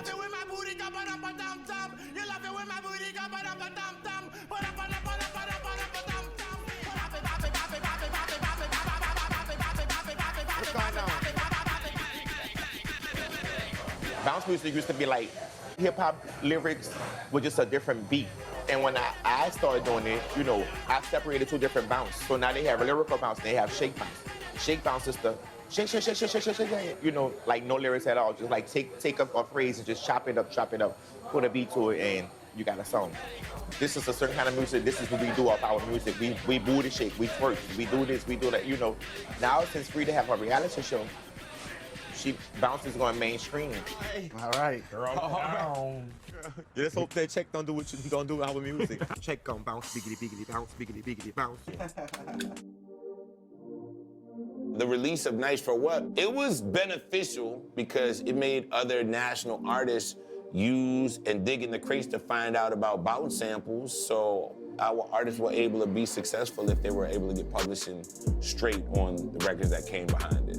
Like Drake is that big of a trendsetter. The people that have the big bucks behind it are gonna follow a trend that works. If Drake learned anything from Nice for What, it was to not stray from a winning formula. He called me back out to Toronto this time for the Do In My Feelings. Kiki, do you love me? Are you riding? Say you never ever leave from beside me. And I added a lot to it, you know what I'm saying? I added the harder kick, snare, Trigger Man, breakdown, scratches. Let's go! You the only one I love! You on the only It's like, that's the whole acapella to the, to the original record that Magnolia Shorty did. You the only one I love! You on the only I can't trust, and if I ever should leave you, I know you. Like when Drake said, Kiki, do you love me? I instantly just heard Magnolia Shorty, you the only one I love, as if she was answering him. And when he heard it, he was sold. 40 was the one said, this gonna be big. He knew. I was like, I don't think this one gonna be as big as Nice for What. He like, this gonna be bigger than Nice for What. Like, he told me that before it even happened. So it was just God plan. Around here, it was good and bad. A lot of people felt like, wow, our sound is in the ears of people around the globe now. But then you also had some people who are like, Drake is a culture vulture. Like, I can't believe he jacked their sound. I think it's helping the bounce game, but at the same time, like I said, they're not paying homage to what they need to pay homage to. But Drake is a Lil Wayne artist. You don't think he gonna feed off that? Kiki, if you want me. I was just tired of hearing it. That's our music. You know what I'm saying? That belongs to us.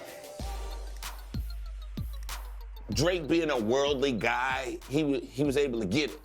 Like, I can just get these random tracks from various people, but for me to reach bigger, like, I'm gonna have to kind of adopt the wave of some of these different areas, whether it be, you know, a rhythm from Caribbean music, whether it be a world beat, whether it be a New Orleans beat. He was like, I think had enough foresight to see, like, yo, if I can get a little bit of these, like, I'll be able to stretch and cover more ground. So it'd be interesting, really, to me, to see what trick bag Drake reaches in for his next big wave.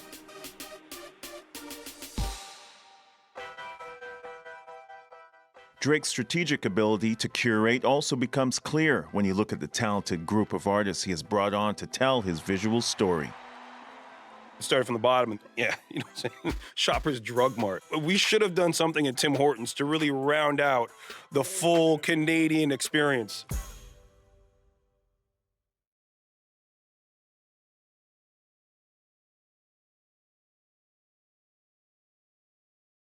Normally when Drake does a video, for all the videos we had done beforehand, he had a vision of it. He knew what he was looking for.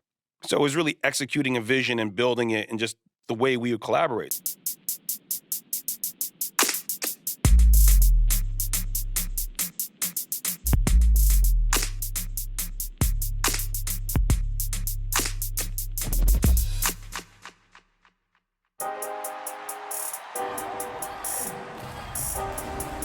Drake is a 360-degree artist who puts as much consideration into the visual side of his work as the music itself. In the past decade, he's created iconic visuals, from his videos to his album covers and stage designs. His strategy is to collaborate with top-level creatives who help execute and elevate his ideas.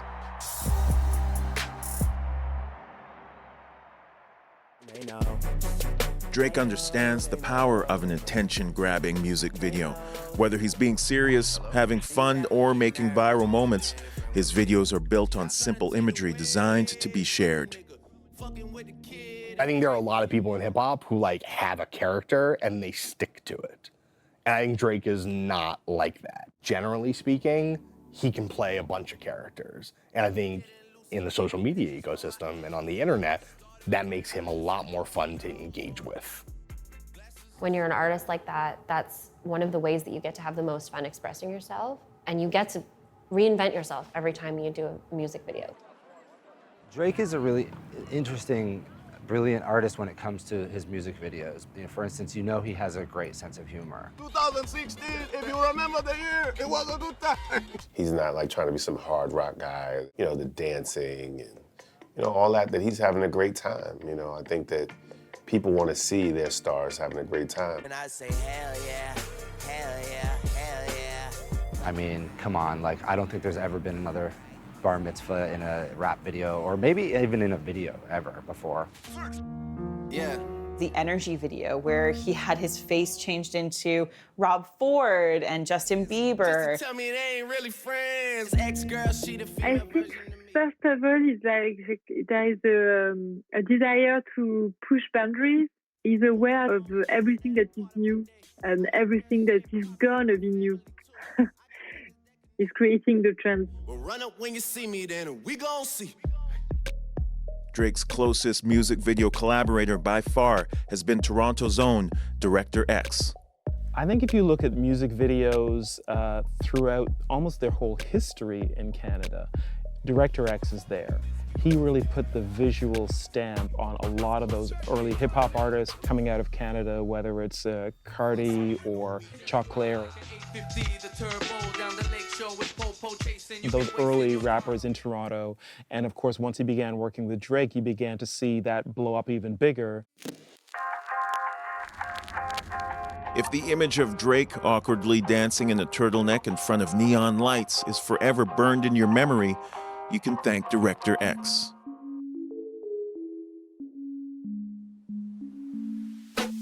Toronto's Julian Lutz, aka Director X, is the person behind some of Drake's most memorable videos, including Started From the Bottom and Hotline Bling. Director X got his start interning for famed music video director Hype Williams in the late 90s. Director X worked on some of Williams' most iconic productions, including the 1998 film Belly. It was that same year that Director X got his first break as a solo director on EPMD's Richter scale. X has gone on to direct not only music videos for Jay-Z, Justin Bieber, and Drake, but also directed the 2018 reboot, Superfly. You know there's a difference between getting out and being pushed out. Director X also introduces Drake to another key music video collaborator, Toronto's Karina Evans, the young talent behind Drake's viral videos for songs like God's Plan, Nice for What, and the Degrassi reunion, I'm Upset.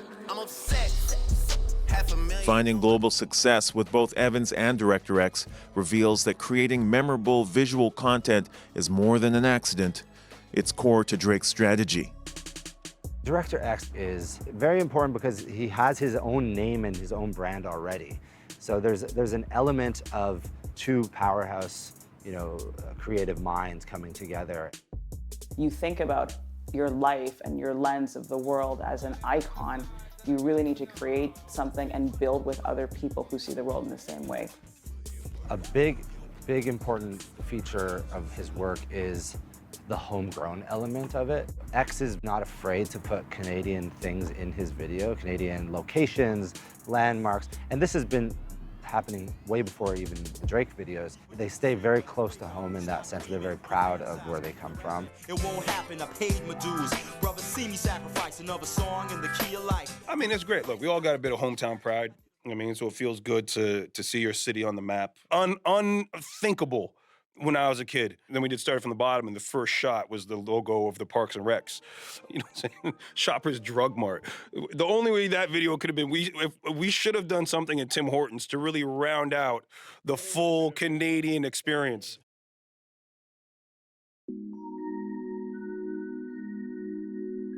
Drake applies the same visual approach to his album covers, working with artists and photographers to portray simple but iconic images. I would describe Drake's artistic style to be classic. I would catalog him around the Renaissance era because he's focused on, simple, classic, strong emblems, and he doesn't really stray away from that. All of his album art to me looks so singularly focused on him as a person, where he's at in that time. I think Drake's album covers really depict what album you're getting from him. I think every album cover that Drake has says something. You just have to figure out what it is. When Drake needed a portrait for 2013's Nothing Was the Same, he looked to Kadir Nelson. Nelson is an artist best known for his paintings depicting African-American culture and history. His work has been featured on covers of The New Yorker and on U.S. stamps. For the Drake album, we kind of flew around to different places. We went to Canada, to New York, and then to Miami. He kind of left it open for me to interpret.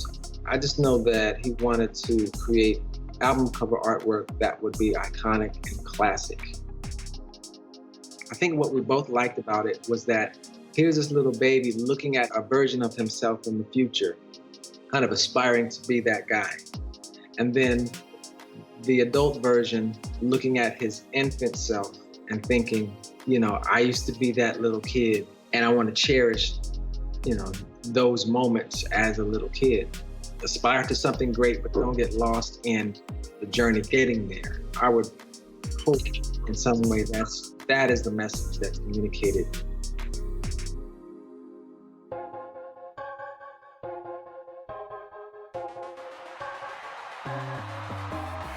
Drake also brings his talent for artistic collaboration to his stage shows. He creates big, memorable symbols on a stadium-sized scale. If you think about stage design in general, you can look at it and you can feel it, but do you really say like, wow, I'm so proud of that, that represents me? And I think that's what makes him different. I think his heart is always involved. He's always involved in the narrative and the storytelling. I think he makes things that are iconic. I think he makes things that are translatable to the masses. He doesn't stray from this iconic language. He's looking for the big show, the wow. And that's what I know he loves to deliver at home, and he loves to deliver to the rest of the world. Most tours and most artists just deal with the standard in-stage show, where Drake, well, we're looking at one guy on the stage, commanding a 40 by 60 stage all by himself. He loves that energy, he loves that interaction. Drake was looking for something to add to his live show when he saw Death of the Sun, an exhibit at Nuit Blanche created by his longtime collaborator Director X and art producer Umbereen Anayat. I felt like I really wanted to create something and collaborate with somebody who I felt would influence culture. Director X said there's so much senseless violence that's going on in this world, and he reflected on that. And I said, thinking about your life and everything you stand for, he said, well, what if, the sun were to die? And I was like, oh my God, that's the artwork. It was something that completely blew all of our minds because it ended up being a huge success. City Hall in Toronto, every culture in the world will be represented there. So for us to all look around the square, hopefully, and be like, oh, just us, huh? 4 months later, I was like lying in bed, and then X called me, with his manager, and I was like literally shot right up when he said, Drake wanted to take it on tour with him. He was thinking about what can he do that could bring something that has more depth, into his stage that he felt, I guess, was missing at the time. Drake was very, very open to learning about the meaning and the depth and the history, behind the artwork, and he wanted to translate that to the public. It was really interesting and exciting, and I have to say it really changed my life. It really changed my life because I really understood how public art can make that crossover and translate into the stage in such a meaningful and powerful way. Maybe this could be a whole new public art movement that we haven't even thought of.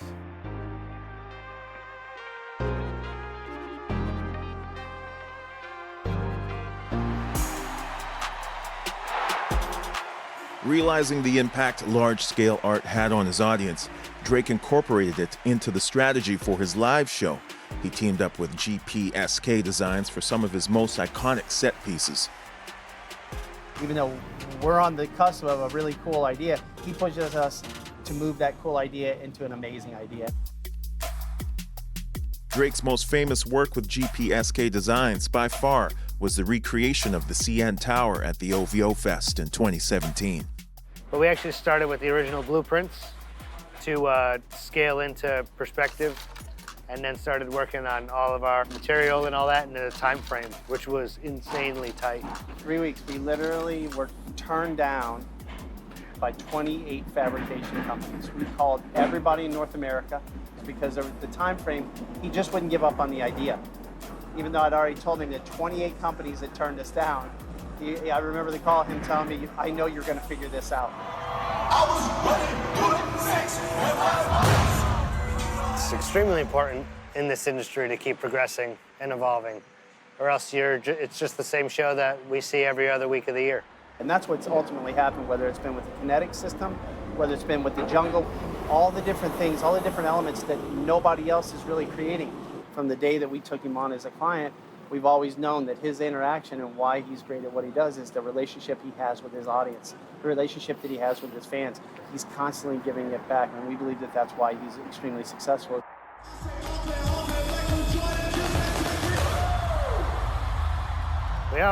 Listen, every one of his ideas. We always start outlandish. Yeah. And then we have to back it into reality, even when he doesn't like hearing that part. And then it goes back into outlandish again, so, But that's what makes him who he is.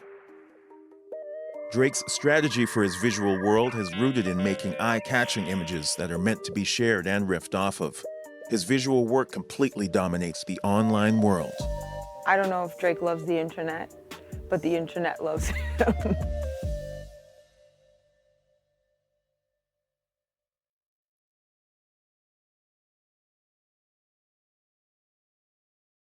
When I watched the Hotline Bling video, I was like, this motherfucker, good Lord. Like, it's like 50 gifts in a row.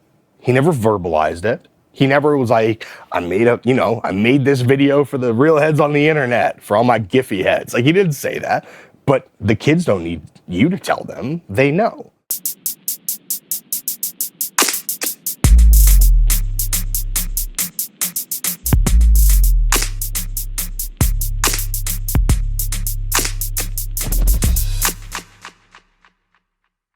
I don't know if Drake loves the internet, but the internet loves him.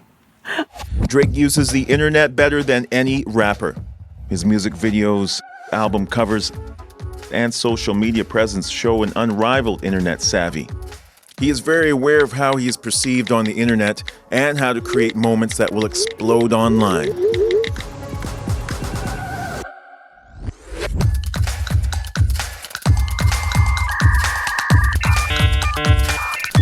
His career basically mirrored social media and mirrored the evolution of social media, and it's totally worked to his advantage. That evolving into him being very active on Twitter and promoting himself through Facebook, and now evolving into Instagram. He would just have some of the cringiest tweets about like Aubrey Plaza and like being the only Aubreys. Those tweets would just go viral because they're going like, hey, this guy whose music we enjoy is like also one of the corniest dudes alive. While you were making fun of him, you were kind of constantly reminded of like, yeah, this is Drake. Yeah, this is Drake. And that kind of endears you to him. And I think at some point he realized like, hey, I'm clearly just amazing meme potential. So like, let me capitalize on this. Let me implement it in my videos. Let me implement it into my music. This is the thing, our tripod is from like 1855, so like, yeah, maybe we just wait for the camera guy and then he'll just, I'm leaving this for you because that's you. Jay and Trey Richards are comedians behind the YouTube channel For Y'all Entertainment. They make very Toronto-specific videos that have earned international attention. Pre the six-sided in a way you never pre'd it before, fam. T.Goon Scrap DVD captures bare shit that makes a real T.Goon Scrap. So right now we are setting up the Random Order podcast. Every time this little bubble's in the middle, I look back at this tripod and it just does not look right. Camera guy's like 15 minutes out, we could just... Oh, okay, look at that. Cameraman where? I'm right here. 2017, we got a text from Wanda. Drake is thinking about putting a clip from T.Goon Scrap on More Life. Is that okay? And we're like,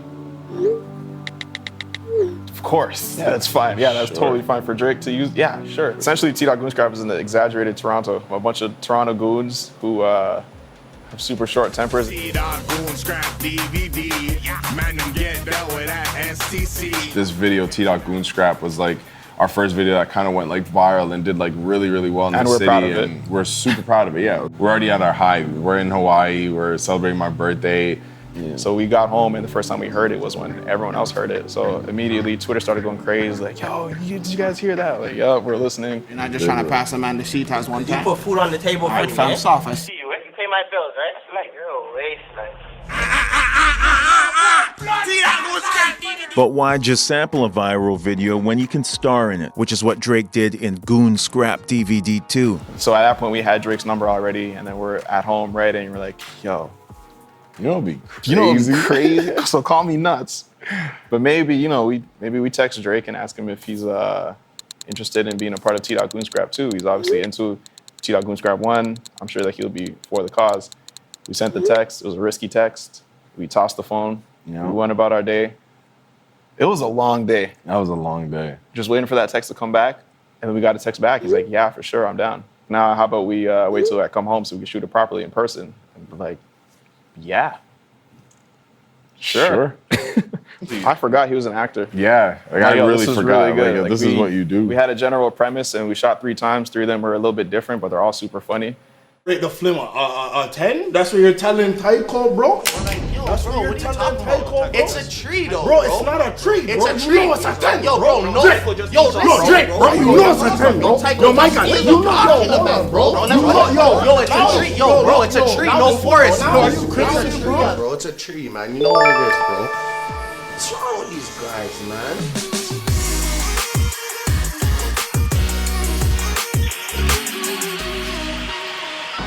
Drake's internet presence and his business strategy are so woven together that I swear they'll start a fire. He does not exist without the internet, and the internet does not really function without him, because you can speak in his face and you sort of know what someone else is trying to say.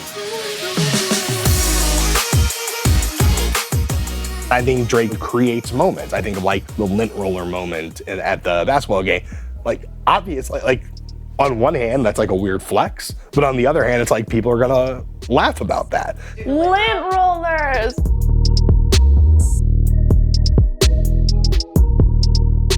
He plays into those moments very well. He knows that it's coming. He knows what to do with them and how to capitalize off of them and make sure that if you're gonna call him, you know, this cornball artist, that he's gonna play into that really well and be that person for you to buy his music. And that's a massive part of his strategy.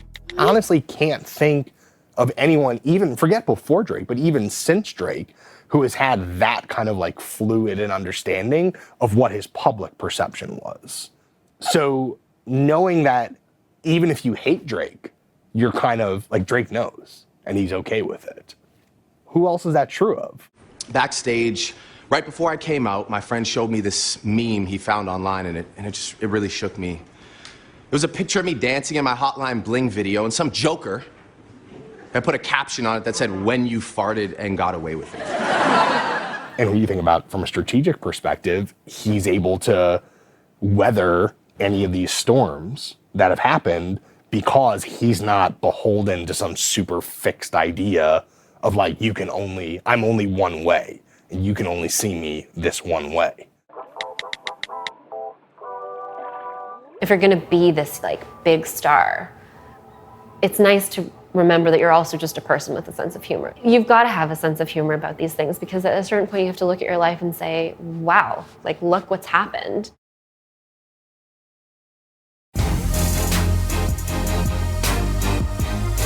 Being a fan on the internet means kind of like, I like you, but I'm also like in charge of you, and I'm kind of like playing with you a little bit. Like you're a toy a little bit to your internet fans.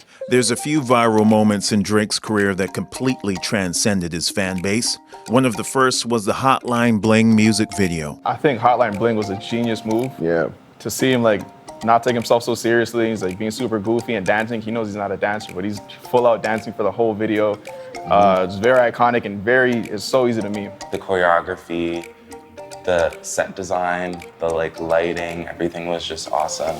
Pink and it's blue and then there's a mood there, and it's something that's so simple, but you can absolutely tell that it is fundamentally Drake. You get so much more out of it than just, you know, watching this guy and all these dancers wearing a grandpa sweater.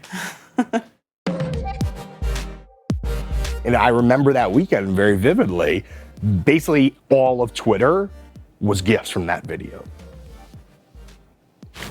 All of Twitter, sports Twitter, media Twitter, everybody was using that stuff. Right away, as soon as the video went up, I'm seeing memes go up of him playing Wii tennis. That goes all over the internet. Everyone knows, oh, it's from Hotline Bling. Yeah. You go check out the video. Makes the song bigger. Drake knew the power of this video early on. Choreographer Tanisha Scott told Complex that Drake predicted the meme potential of the video while watching back the footage on set. Drake understood, like, okay, how do people talk to each other? They talk to each other via memes. Okay, they talk, how do we make memes? Okay, well, maybe they'll make memes for us on their own if we provide them with like interesting raw source material.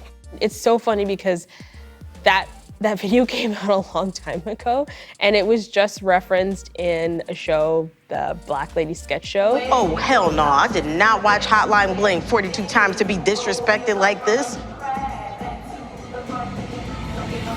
It's become like a pop culture meme that has transcended time. Like, it's still being referenced, and that's what you want. Part of the way that people communicate with each other on the internet is by this kind of like borrowing and appropriating of your image and your essence.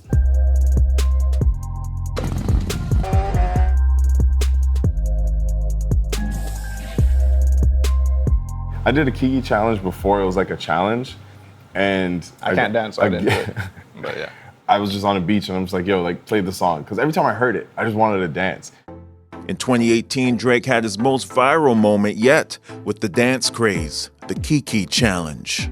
Not long after the release of Drake's album, Scorpion, New York internet comedian Shiggy posted a video of himself dancing to the Drake track, In My Feelings. The video quickly got millions of views and started a craze dubbed the Kiki Challenge. Drake took the lessons he learned from the virality of the Hotline Bling video and leaned into the phenomenon. He did the dance himself and cast Shiggy in the official music video for the song. More than 500,000 Kiki Challenge videos have been uploaded by people including Will Smith, Ciara, DJ Khaled, and Millie Bobby Brown. The reach of this song and Drake's brand extends well into the billions.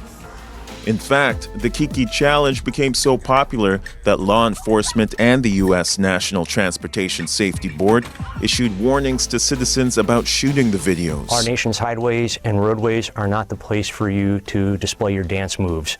Do them on the dance floor. Whether they knew it or not, these police statements likely brought more attention to the dance craze. Ultimately, the Kiki Challenge helped propel In My Feelings to become Drake's 6th #1 single. It also made him the record holder for the most #1 hits on the Billboard Hot 100 chart by a rapper.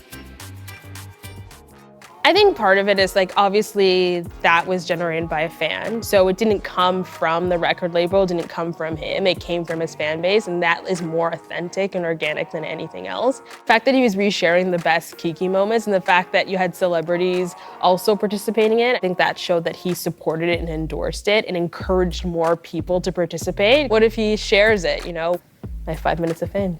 Then people participate it, they share it amongst their friend groups, it goes viral, and it feeds into one of his businesses. Virality is basically, you know, roulette. Like you have no idea what is going to be the big winner, but it's always going to be a safe bet that it's going to be something Drake related.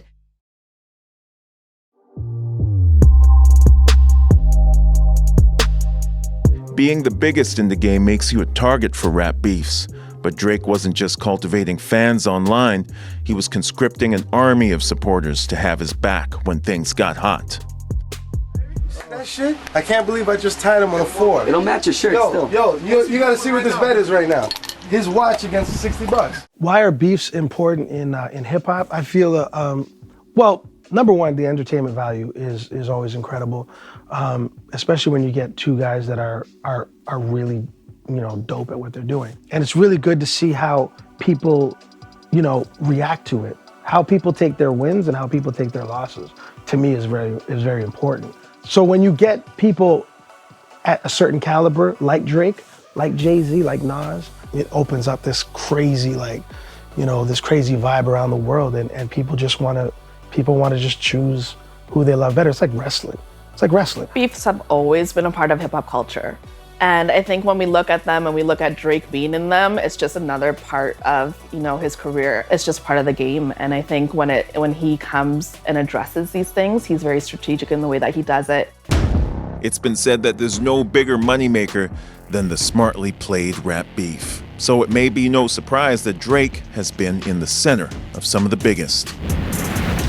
Here are his most contentious. At the end of 2011, Drake traded disses with OG Chicago rapper Common after he made fun of Drake for not being tough enough on his song Sweet. In 2012, Drake and Chris Brown allegedly got into an altercation at a New York nightclub. The fight was reportedly over Rihanna. The feud lasted many years until the two made amends, eventually collaborating together on the track No Guidance. In 2013, Drake's main rival for the rap throne, Kendrick Lamar, traded disses with the rapper, starting with Lamar's epic provocation, Control. a song that picked a fight with basically everyone in the rap game. And that goes for Jermaine, Big Crit, Wale, Pusha T, Meek Mills, A$AP Rocky, Drake. Most famously, in 2018, Drake beefed with Pusha T. It resulted in Pusha revealing that Drake has a son, something he had kept secret. This beef created a global media storm of epic proportions.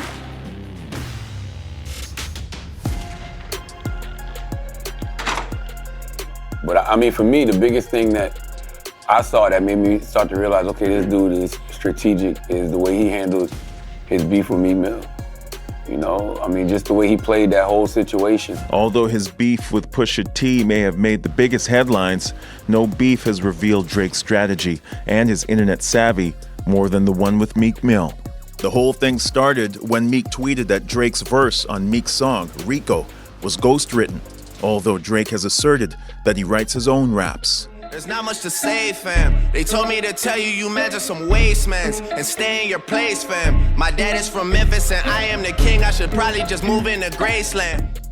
You get a guy that's super clean cut, and he's, as far as the general population is concerned, he's the R&B guy. And then you're like, yo, but Meek Mill is like, he's got the streets, and he's such a lyrical monster. Like, holy shit, this is going to be crazy. He's really going to try. He's really going to try Drake. Oh man, I don't think he really knows what's going to happen. The beef played out the way all the best ones do, through the music. Drake released the first song, Charged Up. 6 God is watching, I just hope you're prepared to face him. I'm charged up. It's like, all right, people say I can't rap, so let me respond with a rap. People say I don't write my rap, so let me respond with a rap. He gave him Charged Up. I come from a battle rap background, so when I look at these records, I've got so many years in battle rap that I look at them all different. I felt Charged Up was an incredible bait. It was a bait. It was like, let's play. Drake didn't wait for Meek to respond with his own diss track. He hit him with a second song just a few days later, the cleverly titled Back to Back. Yeah, I learned the game from William Wesley, you can never check me. Back to back for the niggas that didn't get the message. Back to back like I'm on the cover of Lethal Weapon. Back to back like I'm Jordan 96, 97, whoa. Then he waited for Meek. 4 days later, he gave you one of the top 5 diss records of all time, back to back. Like, that shit has to shut all the naysayers up. Because if you're saying I don't write, how did I come up with these 2 records just that quick? Back to Back is probably one of my favorite Drake songs of all time. It includes my favorite Drake line of all time. Meek's opening for his girlfriend, Nicki Minaj's tour, and he says, is that... I can't, this line is so fucking... Okay. Drake is like... Is that a world tour or your girl's tour? I know that you gotta be a thug for her. This ain't what she meant when she told you to open up more. That is the greatest thing I have ever heard in my life. I waited 4 days, nigga, where y'all at? I drove here in a rave playing AR-AB. Let's go. I dropped Charged Up. 4 days later, I waited for y'all to respond. That's not even a week when Meek finally found a studio. You know, it just didn't cut it. It didn't cut it at all. The super duper street rapper Meek Mill at the time took him forever to respond. So when I saw that, I was like, okay, this dude is very strategic. But the move that had everyone's jaws on the floor happened at OVO Fest that year. Drake recognized that the real battle was being played out by fans on social media, and they delivered the final blow to Meek. I remember being at OVO Fest, and you know, it's like a very impressive thing. You're like, he's an artist, he has his own festival, like a beautiful crowd, tens of thousands of people. And then he starts throwing up all these images on the screen, all the memes of Meek. And I realized, oh wow, like not only has he learned how to use the internet to his benefit, he understands that the internet has been weaponized against his enemy. And then he is re-weaponizing what the internet has already done on a very public scale with 15, 20,000 kids, all with phones, posting things online. It was like, oh no, y'all are my publicists. It was devastating. I don't often think of Drake as mean, but it was mean. He was also like very, very savvy. And I think half the reason that beef like didn't go further is Meek didn't have an equivalent arsenal. Drake and Meek continued to trade jabs in the years that followed, but they ultimately reconciled and recorded the song Going Bad. Back home smoking legal. I got more slaps than the Beatles. Meek Mill's recovery from it, I thought was incredible as well. He was able to own up a loss, and his bounce back was incredible. So, you know, and it was beautiful at the end of it all to see them get over that. Drake's had a lot of beefs and a lot of issues and accusations and things thrown at him about songwriting, but no one cares about any of that because, again, once the music's great, it overrides all of that. I mean, think of how popular Drake has been and for how long. Why haven't 50 people gone at Drake? Why haven't 100 people gone at Drake? A couple reasons. One, he's really good. He's probably your role model. Number two, he's very well connected. He's friends with everybody. And also, Drake is not going to back down. He's not scared to go. As a rap fan, like, that makes me happy. I'd be really bummed if he was scared to go. Drake's internet savvy has helped make him a household name, fueling his brand and helping him reach mogul status. He's making those decisions very wisely. He's not quick on those endorsements. It's more of a sniper attack.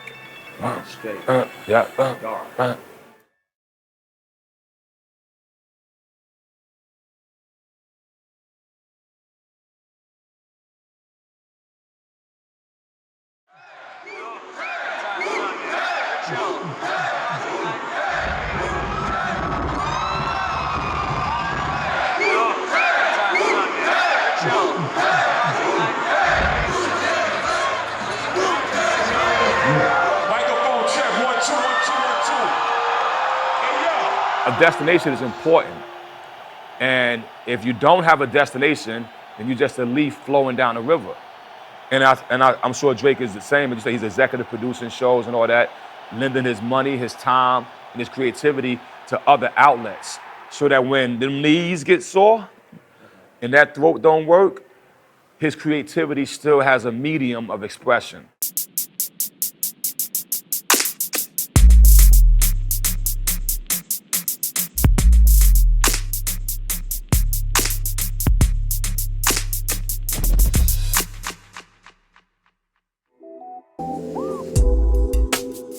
All of Drake's smart decisions have led to his biggest role yet, Drake the Mogul.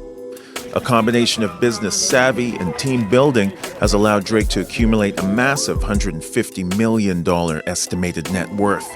He has spread his influence into music, film, TV, sports, and fashion, all feeding back into the larger Drake empire. Here, he follows in the footsteps of major rap businessmen by developing his own unique brand.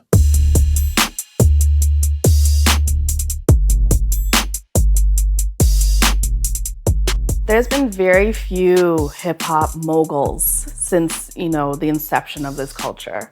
We can look at Diddy and, Sean John, Jay-Z with his own massive label management company. He's become this billionaire. And those who have become these hip-hop moguls, these business moguls, these multi-millionaires and billionaires at this point, have worked so incredibly hard over decades to do that, but have also created this path for someone like Drake to start inching his way towards that path.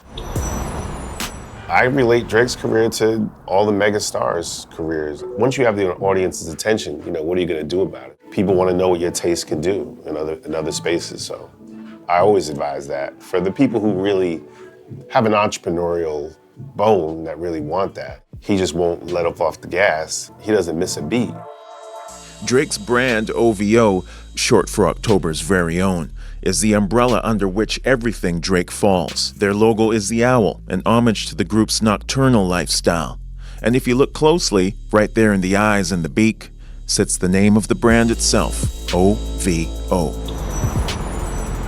As a manager in the beginning, one of the first conversations I had with him was music can end at any time. God forbid if some of the hottest artists in the game became cold, and God forbid something happens to his voice or something like that and it gets taken away, right?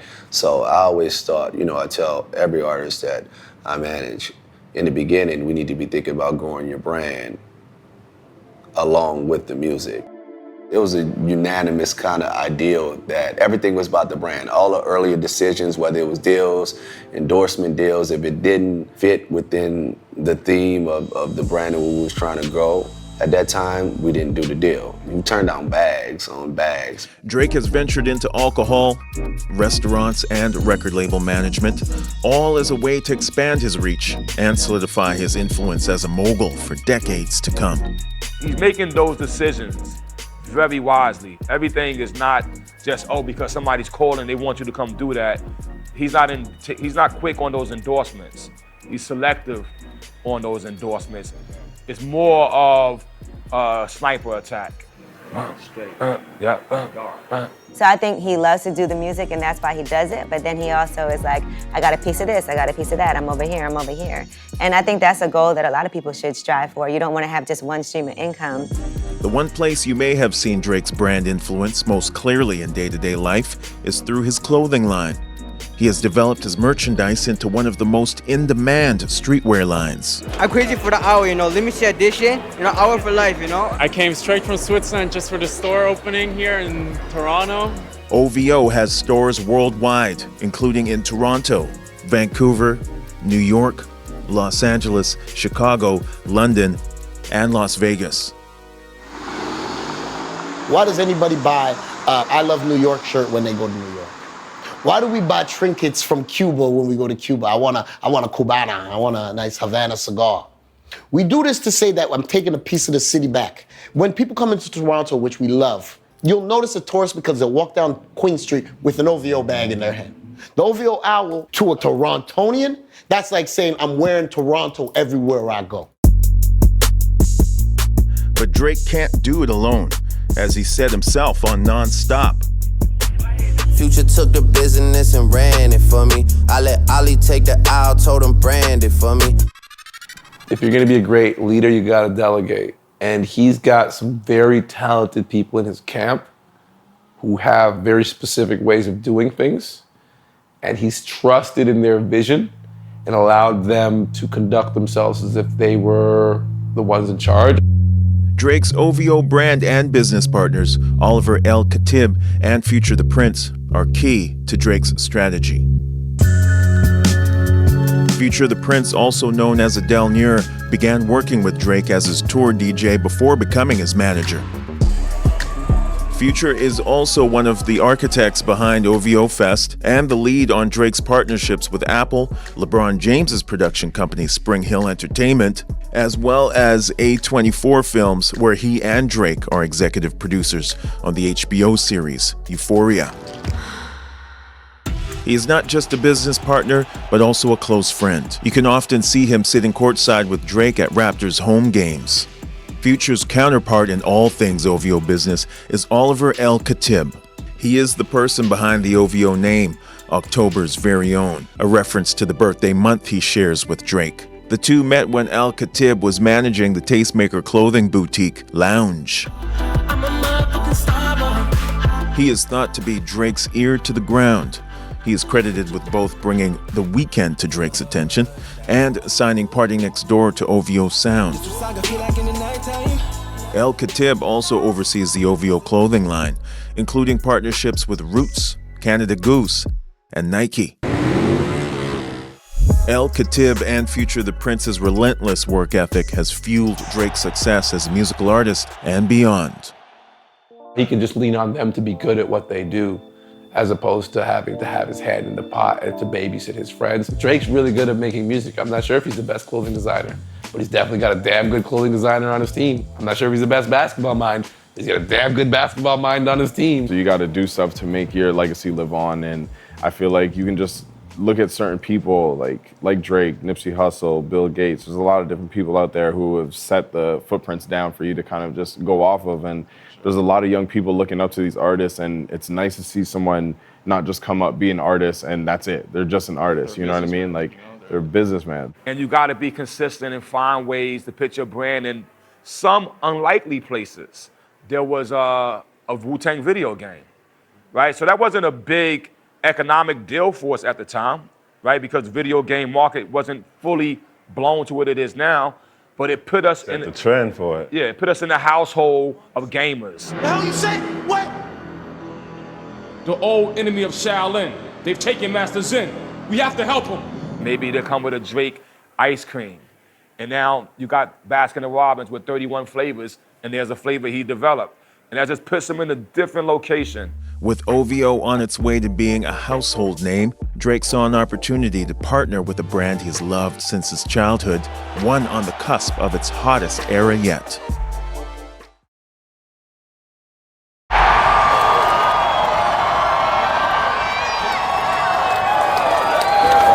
gonna throw the mic to Drake. Here we go. Hey, coming to you live from the big city with the greatest in the world, the champions. We got one with the dip. That was amazing.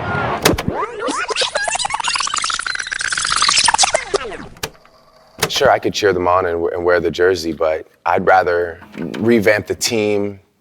I want to put my input into the building. I want to make it more exciting. I want to make it more fanatic. And it's just something that I've always wanted to do.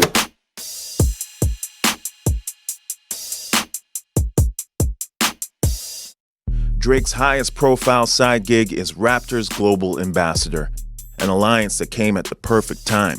In 2013, the team was in a rebuilding phase and developing a new strategy for success. But Drake had been a loyal fan of his hometown team from the beginning, even as they struggled to find respect and success in the NBA.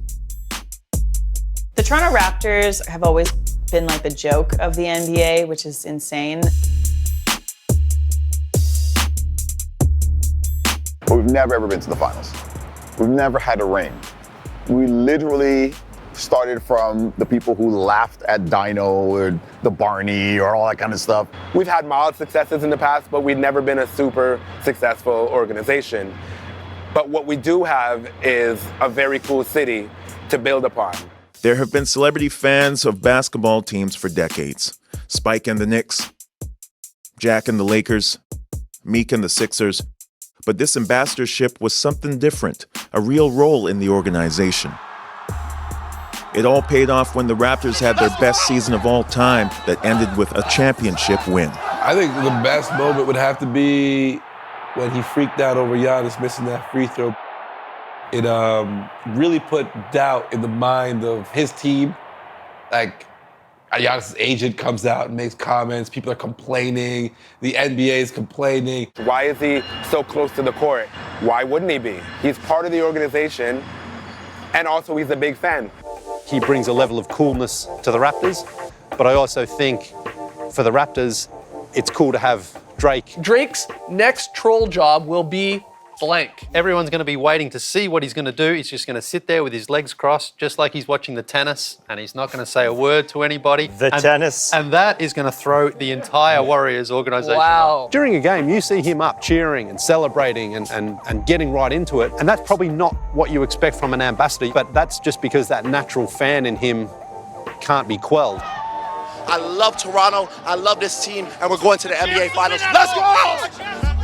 If the Raptors win a game and Drake's courtside yelling at the players on SportsCenter, it'll move higher up in the highlight pack. That's going to affect ticket sales. That's going to affect the brand. That's going to affect your ability to market yourself to free agents in the offseason. He created a lot of buzz, a lot of hype that winning basketball games potentially could not have done for this organization. Drake's Raptors fandom comes from a real place, but that doesn't mean the partnership wasn't a major strategic play. The Raps got a co-sign from the world's biggest artist, and OVO got its logo on the Raptors jerseys, merchandise, and practice facility, as well as a themed regular season game dubbed Drake Night. Hip-hop and basketball have always been married. To be able to put him at the front of it and say, hey, this is my team, and then integrate his OVO brand, Raptors, OVO, it goes hand in hand as well. He gets the hottest songs because they're going to play them on the commercial break, and then they're going to shoot him, and then they're going to shoot it to every media market, and then people are going to take that, and they're going to put it on their social media, and they're going to make memes out of it. What he's doing is he's hijacking the media market, right? If he sits courtside, the amount of impressions and the value of the impressions that he gets from sitting courtside will supersede any marketing campaign he can do for a single song or album. He was able to utilize his position not only for music, but more for the status of where he's moving to and what he can dabble in. It's not just rap, it's not just music, it's not just tours. If you've ever been to a game, you know it can feel like a Drake album listening party.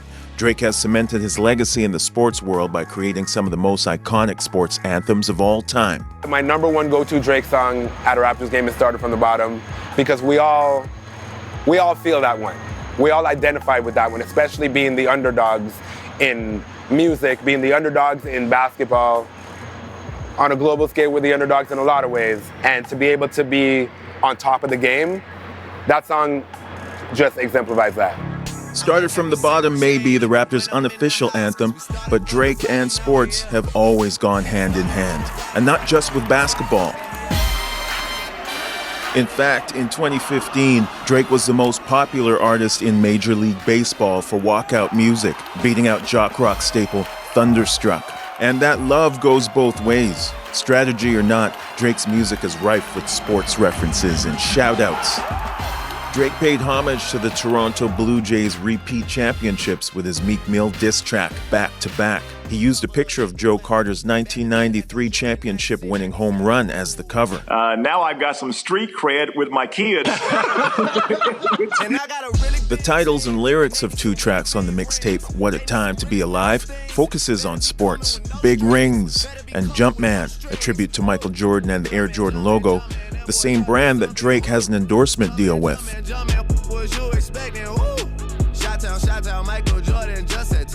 Drake also likes to give shout-outs to his athlete friends in his music. He name-dropped Canadian baller Andrew Wiggins on draft day, Kevin Durant on Weston Road Flows, and Steph Curry on 0 to 100.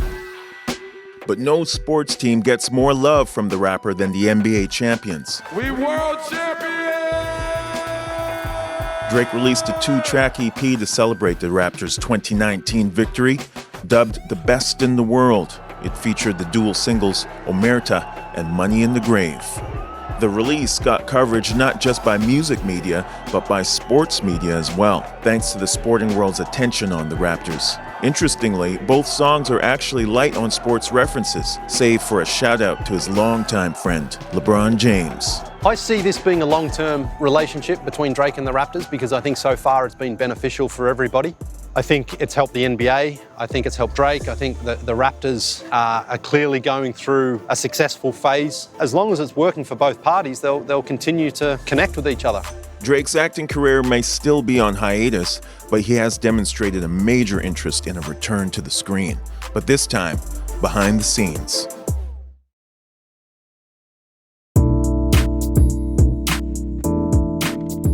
People transition when they're getting older, and I think what we're seeing at the end of this decade is Drake planting the seeds for that. So the next decade of Drake could be his awesome force in the film and television industry. As Drake builds his business empire, he is looking west, towards Hollywood.